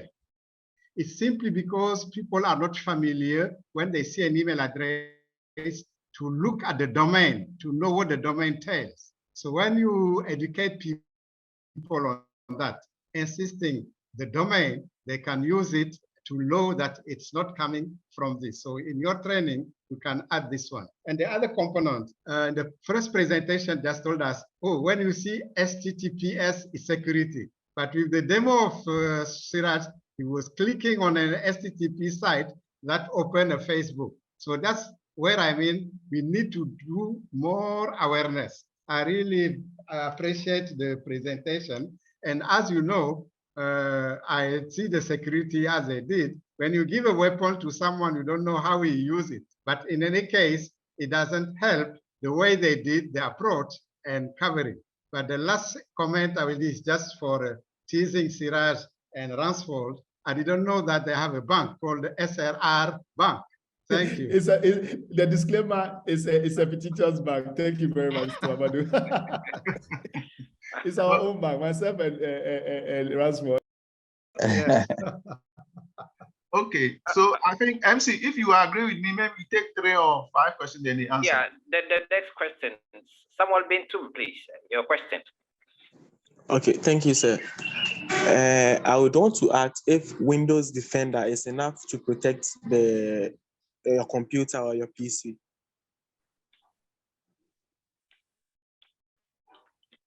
Okay, I think we have 2 questions and a comment. So I would urge the presenters to answer this question, then we take another set, please. So I think you can pick us any question that comes, then indicate whether Ransford or myself, or I should just proceed. Yeah, I think the first question was a bit general. Okay. I think any of you could yes, answer. okay. Thank you very much, Mr. Moderator. Thank you. Dr. Salasi, I couldn't have agreed with you more than that. In fact, what you said is absolutely important. And like you rightly identified, it happens in the US. Okay, so if I show you this, you can see my screen, right? Here. If I, let me, okay, so somebody's sharing something. I cannot resume sharing my screen.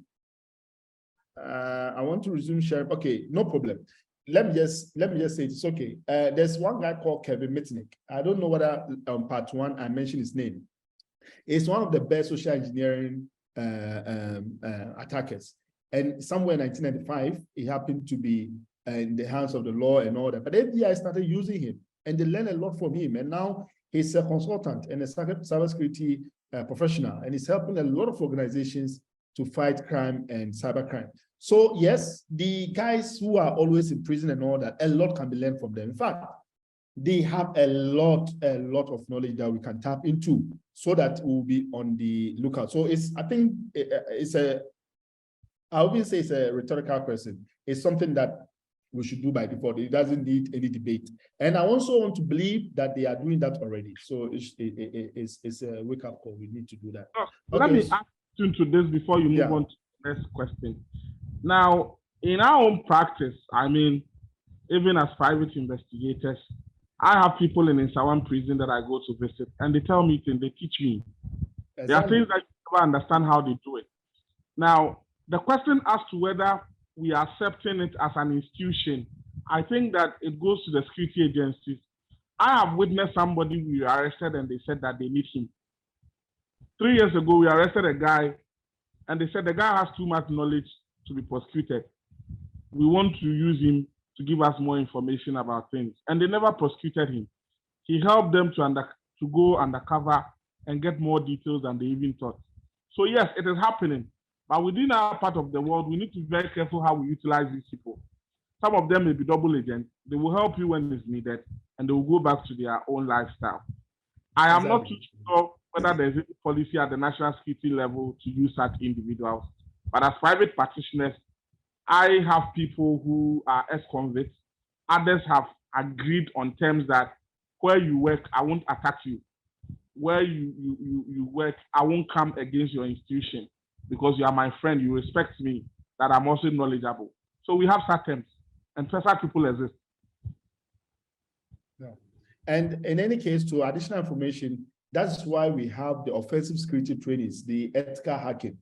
It is to show you and educate you about some of these techniques. And there are experts who are doing well, good, of course, like myself, certified ethical hacker, and I know a lot of people on the call. That's me.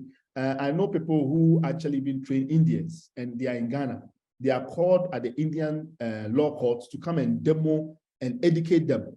And they are from Ghana. I don't want to mention their names because I've not asked their permission for that. And they are top-notch, serious hackers, but they don't do anything bad. They do good things, but they know a lot of tactics of the bad actors. So indirectly, we can also make use of those people who are into the ethical aspect of it, like ethical hacking and all that. If the criminals are not making themselves available, because they also want to be in business. So it's like Ransford said, it's not all the time that you'll be revealing their secrets and all that. But there are good guys who already know their secrets and they are ready to tell you so that you are watchful. So that's also an additional information. Yeah. So, Mr. Moderator, I think what's the next person? Yeah, the next question was about a student asking about Windows Defender, whether it is enough to secure your computer. Yeah, there are two. I think there are two people who asked that question. One on the chat room. Yeah. So yeah, it's not enough. See, this is for sense of security. Not only Windows Defender, not even the big guys, the AVG and Kaspersky and the rest, and McAfee and all that. You may have all of them. I think I answered that question indirectly. When you have an anti-malware, do not develop a false sense of security. Okay, but to be honest with you, Windows Defender is just not enough at all. So I think that's where the question is coming from. So if you have that one, try to at least, if you don't want to even pay for it, but if you pay, it's good. Try to at least have a paid version of the anti-malwares like ABG or Kaspersky and all that. I don't want to do business for them, but these are very good. They've not actually contacted me in any way, but they are good ones. But again, word of caution, When you have them, it's not a license not to practice good cybersecurity hygiene. Okay, so I think, yeah, next question, unless Mr. Ransford has something to say. Okay, thank you so much. Yeah, thank you. Let me ask a question before I call someone else. My question is,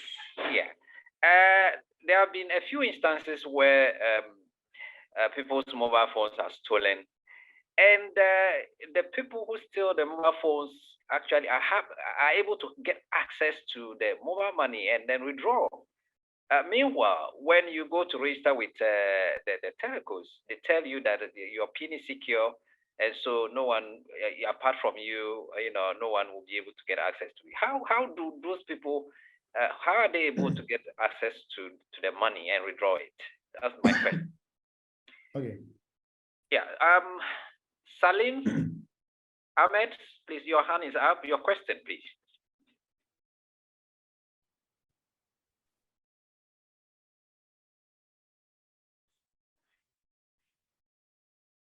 Salim Ahmed, are you here?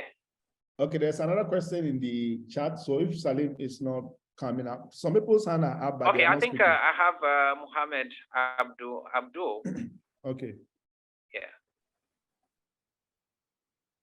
Okay, sir. My question is about, we always hear about the education aspect and then awareness.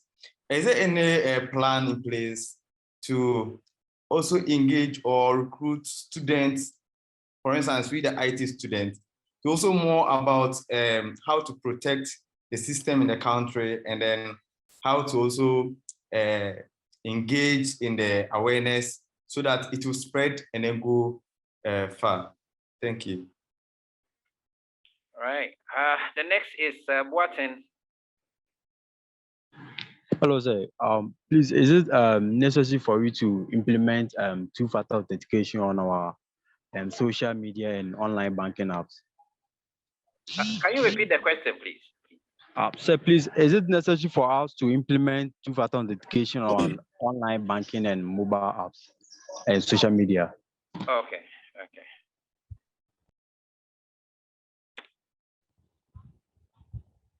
Okay, so can we proceed to take, let me take the last two. So Dr. Siad will come in and take the rest. Okay. I'll start from the last person. It is absolutely necessary that you introduce a second factor authentication on all channels of payment. It is actually something that is non-negotiable. You must do it, because if you have a system and that system is compromised, or if it's email authentication and it's compromised, and you have maybe an OTP coming to your SMS, it's a more secured version. If you have a platform on your mobile banking and it's compromised, at least the second factor authentication will be your savior. So it is very, very important.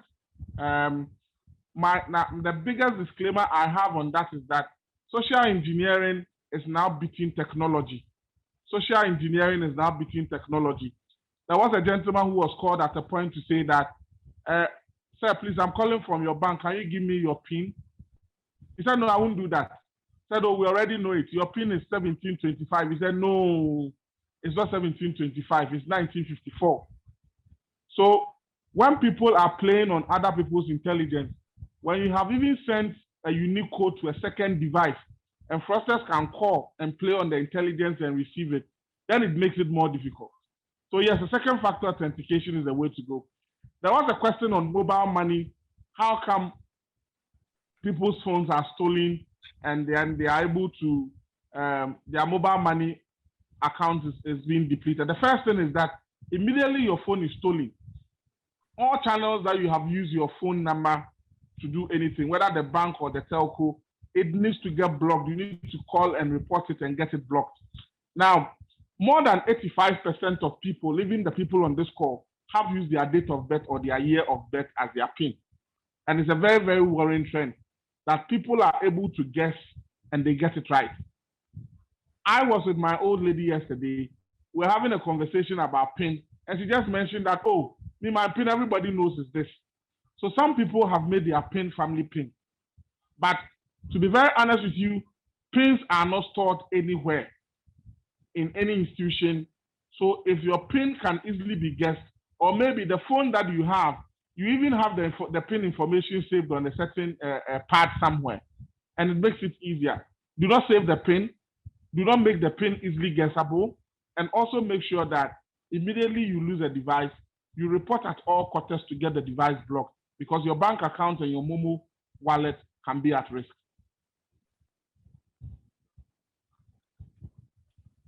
All right. This is the other one. I think there's a last question.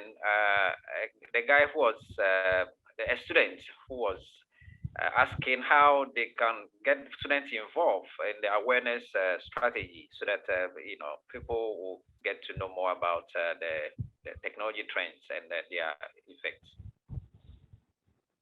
Okay. Now, I think that it is not only students, everybody must get involved. Last week, I went on Facebook together with my IT guys, and we did Facebook Live in P. I was in Kumasi some few days ago, and a market woman just held my hand at a good piece and said, Nanaya, me who with TV. So she just saw my face and said, I see you on TV, educating us that we should not be writing our pins down. And I felt very proud. The people who are being defrauded, the people who are falling victim, they cut across all spheres of life. But if you are having the awareness and it is only in English and it is only in Accra and Kumasi, then we are having crisis. We need to take it to the villages. We need to take it to the radio stations that speak Chiga, Ewe, Agbani, and let people understand. Now, at the student level, I think they are influencers. They can be engaged and to make sure that they also impact knowledge. But the awareness should be in a very simple language that everybody can understand. Usually when you take technical people to do awareness, they keep on talking about things that they themselves alone can understand. So my advice is that we need to decode the technical language to basic, so that even the ordinary person, my former boss would say, so that even an idiot can understand you. Okay, thank you, Mr. Ransford. Next set of questions before we go. Combat, Christopher, you have a question? Yes, sir. My question is, these days some of the students are actually going into this cybersecurity testing. For example, most of us, we probably go to GitHub and learn certain things around. And most of the time we are only allowed to try those things on vulnerable web, which is what they say is free for us to test on. And the question is it only that, but because some vulnerable web cannot actually help us to actually be test those things we actually try it on. So apart from that and using the virtual web, is there no other platform whereby we can actually practice without causing any harm anywhere? Okay. Yeah, next, I think Boateng has a question. Let me give the chance to Edu Che Thomas. Yes, sir. My question is, if someone wants to enroll in cybersecurity education to become an ethical hacker, does Mr. Siraj offers education? Dr. Siraj, yeah. Yeah. I want to know if he has a tuition for potential people who wants to enroll in cybersecurity. Okay. Dr. Frank. Yes, please. Yes, I think there is a question in the chat. It's been asked for a while now. Dinah, or say if we can read it out before we take the next set of questions from the hands that are raised. Oh, okay. Yeah, I don't know if you have seen it, or if I could quickly read it out to. Yeah, you can read it, please. Yeah, Go so ahead, Dinah Osei is asking, you have said that scammers can steal sensitive information from our computer hard disk, phone memories, and flash drives. Then she says, please, how can scammers steal information you have stored in your cloud, for example, Google Drive? So that's from Dinah Osei. Okay. I think there are quite a number of questions in here. In the chat, actually. Okay, so I think I can take the three, then we move on. Right. Okay, so maybe let me start with Dinah because she asked her question way earlier. So the question she's asking, indirectly, we responded to it. Okay, so first of all, things that are stored in the cloud can be made available on your local machine. So I want to believe her question is assuming it's not on your local machine, but let's also answer both ways. You see, for example, and she was specific, Google Drive. If you have Google Drive, you already have the app on your machine, on your computer. So your files are stored locally and they are synced into the cloud. Okay, so if the attacker is able to compromise your machine, your computer, the person can pick the files from your local machine. In that case, it's an indirect attack on your cloud storage. So the other side, where the attacker is going into the cloud and not from your local machine, is when you make yourself vulnerable. You make them to be able to get your password, 1, 2, you are not using multi-factor authentication or two-step verification like we just mentioned, and they are able to compromise your password and so forth. So definitely, if the person has that, the person can easily log in into your cloud services and have access to your files. So yes, and sometimes even your phones too, you have the Google Drive on it. So if the person is able to compromise your phone, the person automatically has access to the files you stored on the cloud. So I believe that answers that question, right? Is that okay? Yeah, I think you Okay, have. good. So then the other question, okay, so that one is quick one. Ethical hacking courses. Yes, I do run ethical hacking courses, not only in Ghana, I do run them. I'm the trainer for tertiary courses Singapore, tertiary courses Malaysia. So I do train even people, the security, the police and military bankers in Singapore and Malaysia, and also in Ghana as well. So probably if UPSA wants me to come and organize some at the university, I'm welcome. I mean, you are welcome and I can come there. I'm always available. Okay, so that's about that. I don't want to advertise my company too much. I'll leave that to the organizers. The other question is vulnerable web enough? I kind of get the frustration of that particular. I want to believe he's a student. So the question is a very important question. You see, those who do not understand the question, what he's asking is that usually when you are being taught ethical hacking, you are already, you are giving a machine which is already vulnerable to try your attacking skills against it. So to him, but when you go to the real world, not all computers are vulnerable. So you get stuck. The technique you learn, well, you can't even use it in the real world. That is his question. And he asks, are there other platforms where you can enhance your skills without causing any harm and all? There are so many. There are so many. In fact, I can't mention all of them here. I can't type two. But we have Hack the Box. It's rather advanced. I would rather entreat you to go for tryhackme.com. You go for that one. There are so many boxes there. They do what we call CTFs, catch the flags. So the way you go about using your skills, and you learn from there as well. You learn, practice, and be able to catch a flag. In other words, a secret code somewhere, when you are able to penetrate, you copy it and then the challenge. And in fact, they even have competitions where when you partake in such competition, you can even win a lot of money for yourself or for your team or for even your institutions. Now they even have one for universities. So a university can sign up for some of these services, catch the flag competitions, and who knows? I think the current one, we have about $50,000 at stake. But of course, you are competing with gurus outside. But what you gain from that is that you get to enhance your skills. So try Hack Me and Hack the Box. They are very good, and they have free services too. So you don't need to pay. They have the paid version, and you can go with the free as well. And of course, there are others to pen testing box and all that. But try Hack Me and Hack the Box are very popular and very powerful. I think these are the only three questions I had. Yeah, so we're going to take the last set of questions for today. Before we do that, let me read a few questions that have been sent as text.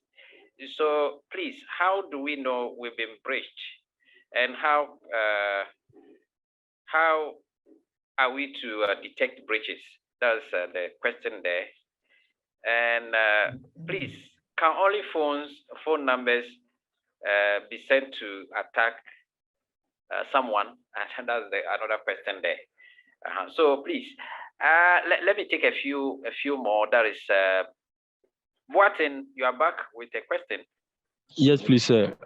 Sir, please, I want to know whether is it good for us to store our password on password manager, since we have plenty accounts on online, and we don't need to be saving it on our notebook or something like that. Okay. Okay. Samuel Bentum. Okay, thank you, sir. So there's this rumor out there that before you become an ethical hacker or to go into cybersecurity, you would have to be a person with a higher IQ and be very brilliant and all that. How true is it? Then it means I really have a very high IQ, right? All right, the last question. Salim, you are back. You wanted to ask a question, but yes, Salim? yes, please. Please, can you hear me, please? Yes, we can hear you. Please, from your last demonstration, you did say that as in using the how to recover maybe deleted files from a pen drive, you can use tools which you listed. So I'm asking that if you use the command prompt to clean the drive, can you still use the tools to recover them? As in when you type the CMD and then you go to the disk part and then clean everything good, can you still recover them after that using the tools? Okay. So that's our last set of questions. Okay. So first question. Okay, so sorry, I'm ahead of the moderator. Sorry. Yeah, I just wanted to say that these are the last set of questions. Okay. So I can take them, right? Yes, please. Okay, thank you very much. Okay, so the first question, password managers, are they okay? This is a very big question. First of all, they are supposed to be secured based on how they are used. Of course, not just any password manager. And those who don't know what password managers are, they are supposed to be your secured vaults to store your password, so that anytime you need to remember your password, you just go into the vault and then repeat the password and use it. So you don't disturb your brain, because as he noted, you may have about 100 or 200 or thousands of accounts, right? And you may not want to disturb your brain to remember all these passwords. So there are softwares or applications called password managers, which are supposed to securely store your passwords. In fact, I know experts use it, and I know big cybersecurity people who use them and all that. And based on their encryption technology and all that, they are supposed to be safe. They are okay. However, every company has its own policy, especially when you are dealing with corporate accounts. So you may want to follow your organization's policies. And if you remember part one, I was talking about the Google and what happened to Cisco. I hope you remember that one, right? Cisco was hacked because one of the employees' password managers, of course, he was using the Google one, the Gmail one. So all his passwords are synced into his Gmail password manager, not LastPass. We have LastPass, we have several others. LastPass is a very good one. I can recommend them if you really want to use password managers. But Google also has the browser one, where through your browser it stores in the Google Cloud, not in your browser. Please take note of that. In your browser, when your browser is compromised, everything you have in there is gone. Okay, so the reason why sometimes cybersecurity people are careful not to encourage people to use password managers is because of this, what we are talking about. People develop false sense of security when they have some of these things. And if somebody compromises your password manager, the person has access to all your systems. And that's what happened to Cisco. in May 2022, just this year, when multi-factor authentication was abused. That's why Ransford was saying the attackers are ahead, they are always ahead, and they are beating technology. What happened to the Google employee is called multi-factor authentication fatigue. What was happening is that, you see, he was receiving the alert to approve a login. And then he would deny it because he knows that he wasn't the one who requested for the login. And it kept coming. And one of them, he just clicked approve. And that was it. The attacker was able to go in and then copy or use his credentials. And that's how Cisco got messed up just this year. So if you don't follow, that's why this awareness is compulsory, regardless of all the technologies that we have. If you remember, part one, I was talking about 3 security control measures: technical, administrative, and physical. We always do physical, we always do technical, but we forgot the administrative part. The administrative part involves policies and user awareness training. And that's why I'm so happy for what Dr. Iman and his team are doing. It's so important, and that is why we are always in trouble, even though we have all the technologies in place. So the simple answer here is that you may use it, but with caution, and do not develop false sense of security. You may want to make sure that your password manager itself has multi-factor authentication before you can even go into the password manager. And this is one of the things that some users also forget to do. So at least it forms a layer of security. Next question, having high IQ for ethical hacking. It's just like somebody saying you need high IQ before you go to the university. Really, if you can learn, you can practice. For me, I think it's okay. And I've seen people who do not have even high level of IT background, but of course, because of their love and passion for learning and all that, they are doing well. I know a lady, he came to the cybersecurity, one of the awareness program, the one by CSA. She said she's now a cloud security engineer. Meanwhile, she has no background in IT, but now she trains on LinkedIn in cloud security. And I think Dr. Abbott even mentioned, he said he even follows that lady. He sees the lady's work online. So you see, it has to do with passion and you loving to learn and progressing. Okay.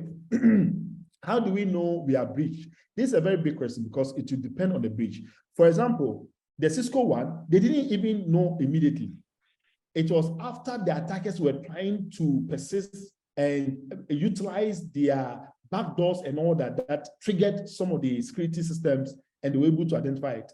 So you see, in an organizational setup, there's something we call SOC, Security Operations Center. And this is what is missing in most of our organizations.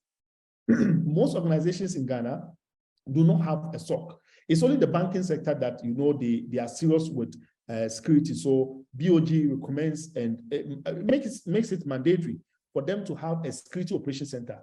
What this center or these people do is that they have gadgets in place and they are constantly monitoring the logs and the entries and entry points and all that, just to make it simple for the ordinary person to understand.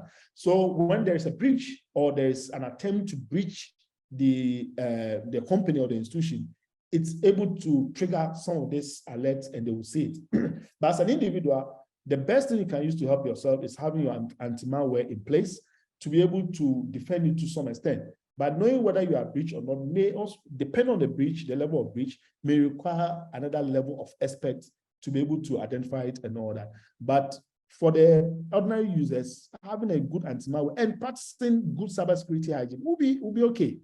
You see, this is the part that people want to ignore.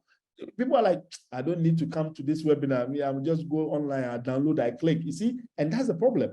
In fact, this webinar, I was telling Doc the last time that we should have about 1 million Ghanaians joining us on this webinar.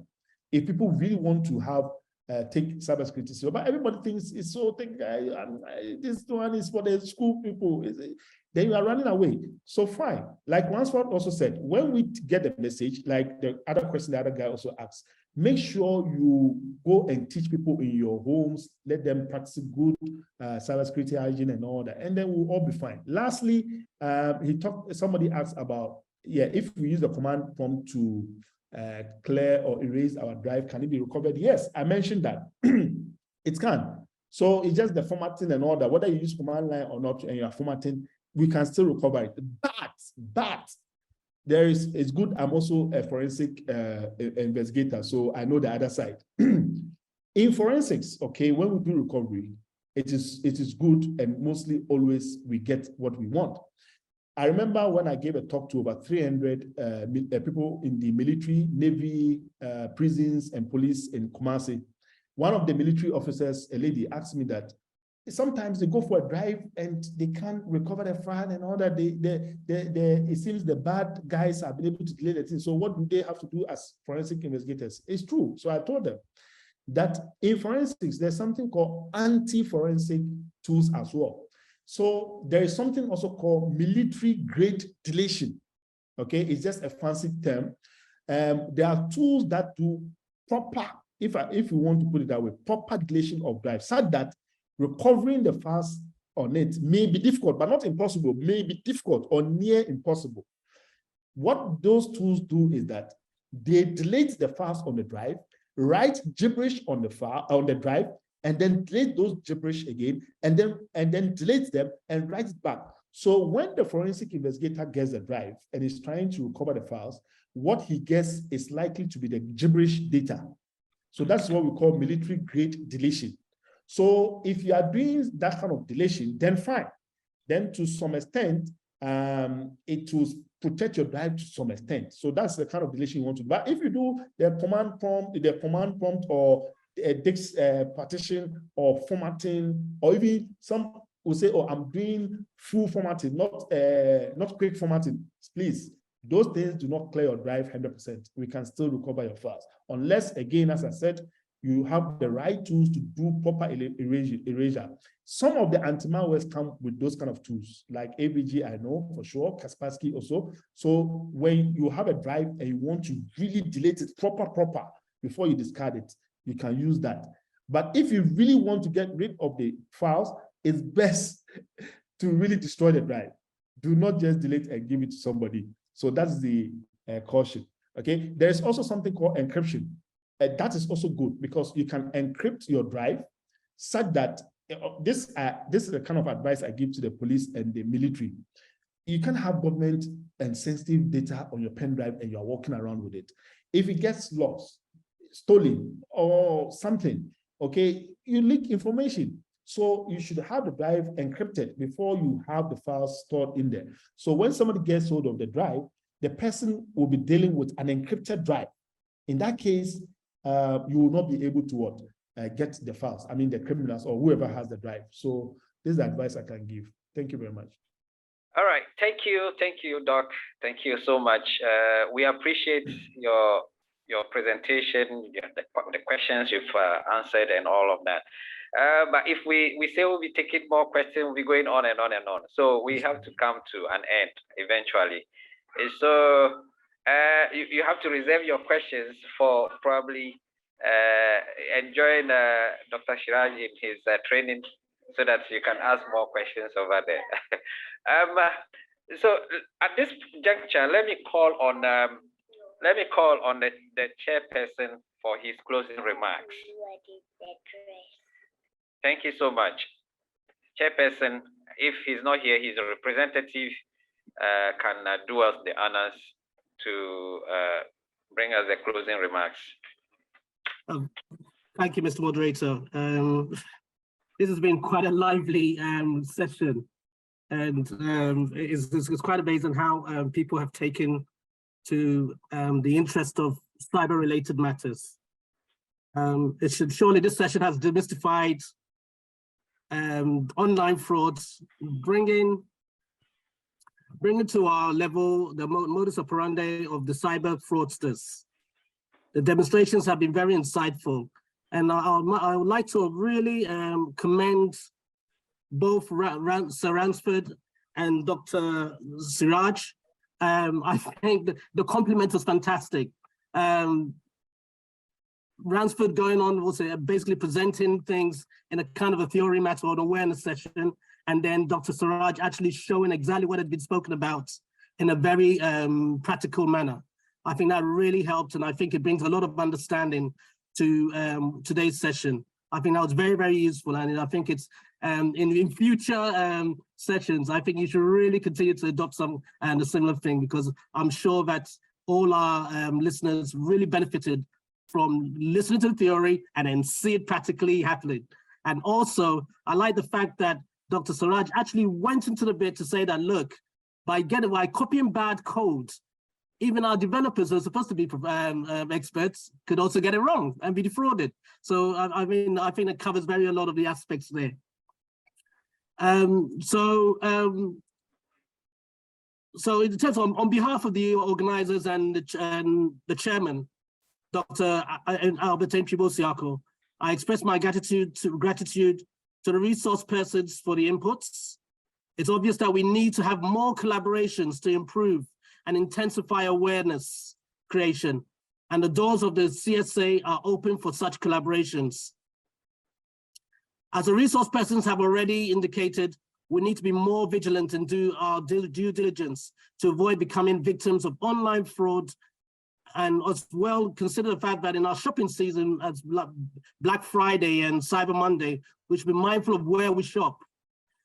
The authority has taken note of the recommendations to use the local language and to go into the grassroots to create awareness. If you've also noticed, in this year's National Cybersecurity Awareness Month, one of the things we introduced was the maiden edition of the Cybersecurity Challenge. That was basically, we invited senior high schools to come and test their skills on how well they understand cybersecurity. And I think it went a long way to educating a lot of people. And I think at such a certain point of time, we might have to come to the tertiary level and see what we could do together to also have a similar challenge, but obviously at a higher level, and to also sensitize people on cybersecurity matters.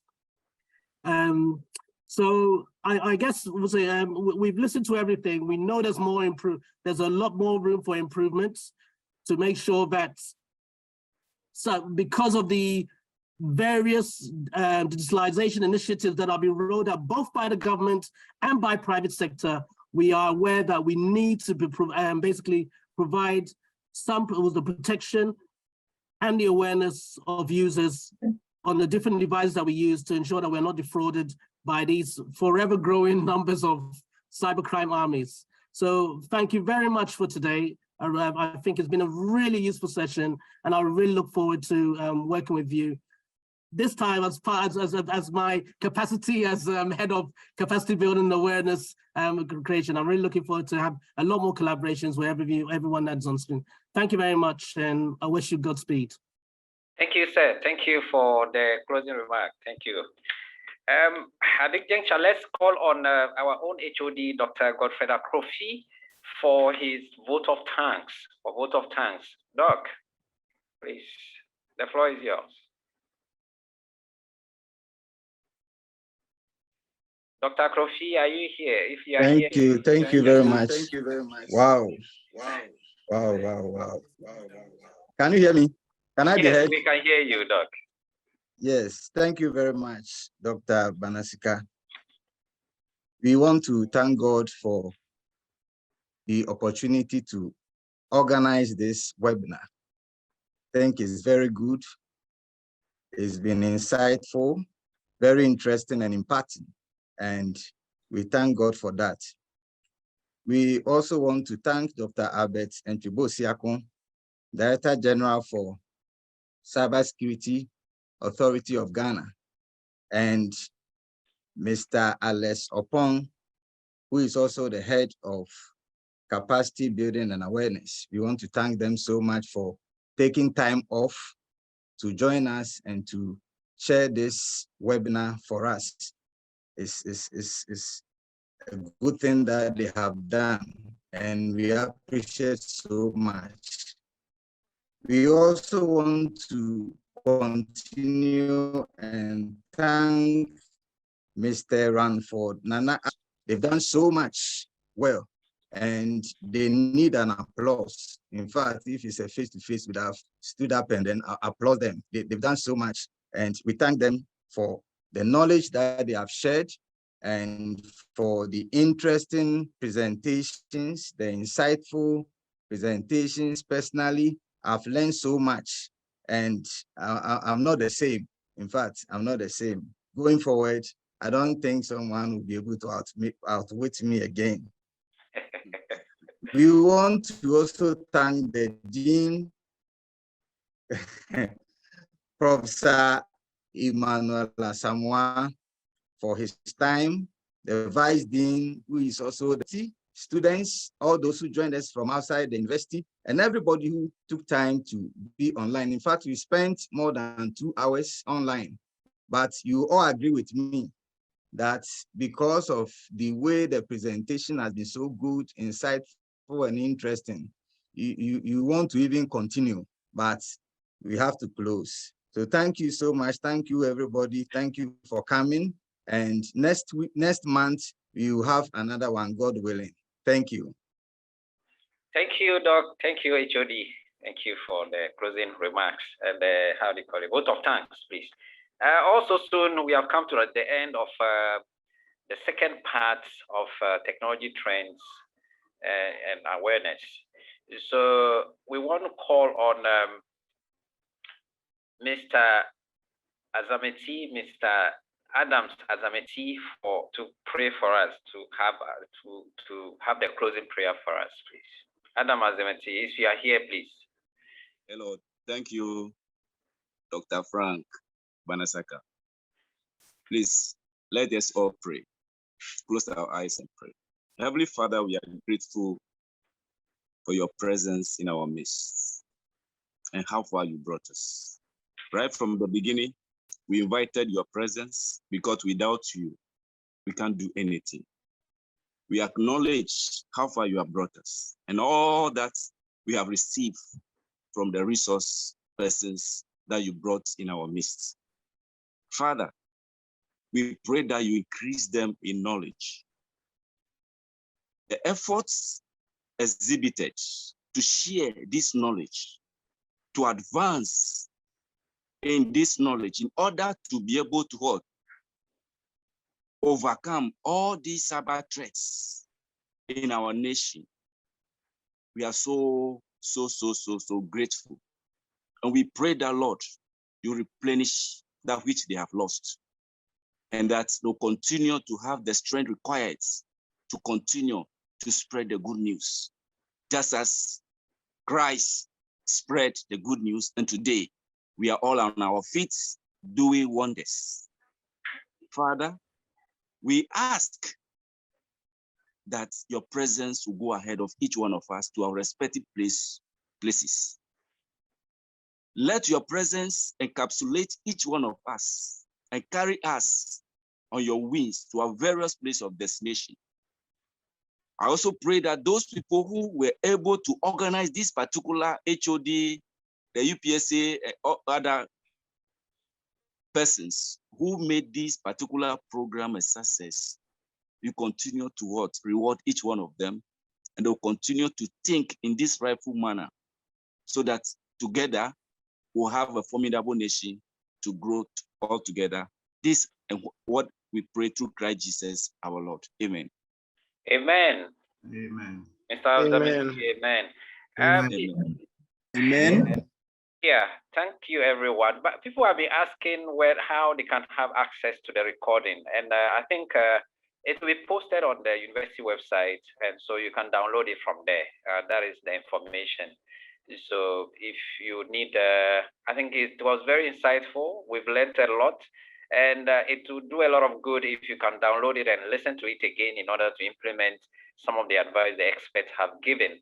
And so thank you so much for coming. I don't know, whether Vice, then you have something else to say. If not, yeah, we're closing. Oh, MC, I think all have been said, and we are already exhausted. And so, as we have indicated, we'll upload the recordings on our website. And I want to urge all of us that we should look forward to the next webinar.